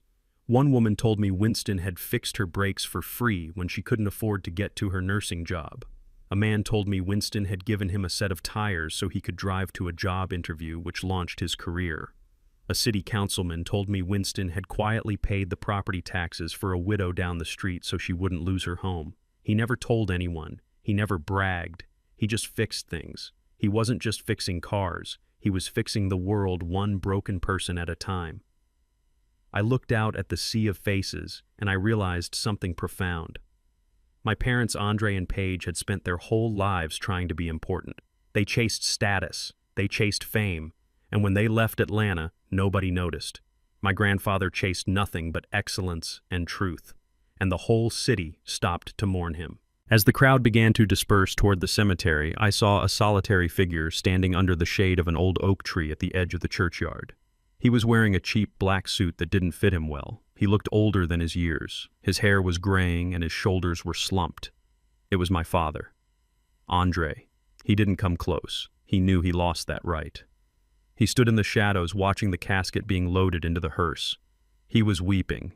Not the polite crying of a funeral, but the raw, ugly sobbing of a man who realizes too late what he threw away. I excused myself from the well-wishers. I walked across the grass toward him. When he saw me coming, he straightened up. He wiped his face with a rough paper napkin. He looked like he wanted to run, but his feet were rooted to the spot. "Malik," he whispered, You look good. You look like him." I didn't hug him. The gap between us was too wide for that now, but I didn't hate him either. My grandfather had taught me that hate is a rust that eats the container it is stored in. I reached into the pocket of my jacket. I pulled out a thick cream-colored envelope. "He left this for you," I said. Andre stared at the envelope. His hand trembled as he reached out to take it. For me, he choked out. After everything I did. He wrote it the night before he died, I said. He told me to give it to you when the time was right. Andre opened the envelope. His fingers fumbled with the wax seal. He pulled out a single sheet of shop stationery. It smelled of tobacco and oil. I watched him read it. I saw his knees buckle. He leaned against the tree for support. Dear Andre, if you are reading this, then I am gone. And if you are reading this, it means you came to say goodbye. That counts for something. I spent a lot of years being angry at you, son. I was angry that you didn't love the work. I was angry that you let a woman turn you against your own blood. But anger is a young man's game, and I am an old man now. I want you to know that I forgive you. I forgive you for the lies. I forgive you for the safe. I forgive you for the tent. But forgiveness is not the same thing as trust. I forgive you because it frees my soul, not because it opens my door. I cannot give you my money, Andre, because I know it would destroy you again. I cannot give you the land because you do not know how to love it. What I can give you is the truth. You were never a mistake. Choosing you was the best thing I ever did. The mistake was thinking I could buy your happiness. I hope you find your own way now. I hope you find a life that makes you proud when you look in the mirror, not a life of leased cars and fake friends, but a life of substance. Live, decent son. That is all I ever wanted. Love, Pop. Andre pressed the letter to his chest. He slid down the trunk of the tree until he was sitting in the dirt, sobbing uncontrollably. He forgave me. He gasped. He actually forgave me. I looked down at him. He did, I said. Now the hard part is forgiving yourself. I turned to walk away. Malik Andre called out. I stopped. I am working at a hardware store now, he said, wiping his eyes. It is small, just stocking shelves. But I am the manager of the inventory team. I earned it. I looked at him. For the first time in years, I saw a flicker of real pride in his eyes. Not the false pride of a new boat, but the quiet pride of a job well done. That is good, Andre, I said. Keep building. I walked back to the hearse. I didn't look back. My father had his own road to walk, and I couldn't carry him anymore. The next few months were a blur of activity. I didn't sell the land. I didn't build condos. I took the keys my grandfather gave me and I opened the heavy metal doors of the shop. But I didn't just fix cars. I used the trust fund money to renovate the back lot. We built classrooms. We bought state-of-the-art diagnostic computers. We hired retired mechanics who had knowledge they were dying to share. We renamed it, the Winston Collier Technical Institute. The sign out front didn't promise riches. It promised a trade. We recruited kids from the roughest neighborhoods in Atlanta, kids who had been told they were worthless, kids who had been kicked out of school, kids who reminded me of my father before he lost his way. I remember the first day of class, 20 young men and women standing in the shop looking at the tools with wide eyes. I stood on the same stool my grandfather used to sit on. I am not going to teach you how to be rich, I told them. I am going to teach you how to be valuable. Because if you are valuable, you will never be hungry. We taught them how to rebuild engines. We taught them how to weld. But we also taught them how to look a man in the eye and shake his hand. We taught them that your word is your bond. One afternoon, about a year later, I was closing up the shop. The sun was setting, turning the Georgia sky a brilliant purple. I walked out to the parking lot. Parked there was my grandfather's old truck. It was a 1995 Ford F-150. The paint was faded. The bumper was dented. It had 300,000 miles on it. I could have bought any car I wanted. I could have bought a Ferrari. I could have bought a new Mustang. But I grabbed the keys to the truck. I climbed inside. The seat still smelled like him, like cigars and hard work. I started the engine. It roared to life, a little rough but strong. I pulled out onto the highway. I rolled the window down and let the wind hit my face. I looked at the passenger seat. It was empty, but it didn't feel empty. I could feel him there. I could see him smiling. I drove past the spot where the old tent used to be. It was a garden now filled with hydrangeas just like Grandma Rose used to grow. I drove past the high-rise condos where my parents used to pretend to be rich. They were just buildings, glass and steel, cold. I drove toward the sunset. I was Malik Collier. I was a mechanic. I was a teacher. And I was the grandson of Winston Collier. The road ahead was long. There would be potholes. There would be breakdowns. But I had the tools to fix them. I tapped the steering wheel. "Let's ride, Grandpa," I whispered. And for a moment, I swear I heard the distinct click of a Zippo lighter and a deep, raspy voice saying, "Keep it between the ditches, son." The legacy wasn't the money, it wasn't the land, it was the drive. We live in a world obsessed with appearances. My son chased the illusion of status and lost the reality of love. He thought dignity came from a designer suit in a gated community. He was wrong. Dignity is found in the grease under your fingernails after a hard day's work. It is found in keeping your word when it costs you everything. It is found in protecting those who cannot protect themselves. You can inherit money, but you cannot inherit respect. Respect must be earned brick by brick, day by day. Never trade your soul for a seat at a table where you are not truly welcome. If this story touched your heart, please hit that like button and share it with someone who needs to hear it. And tell me in the comments, what is the most valuable lesson your grandparents ever taught you? I read every single comment. Don't forget to subscribe and turn on notifications so you never miss a story. Remember, the best inheritance isn't what's in your pocket, it's what's in your heart. Thanks for watching.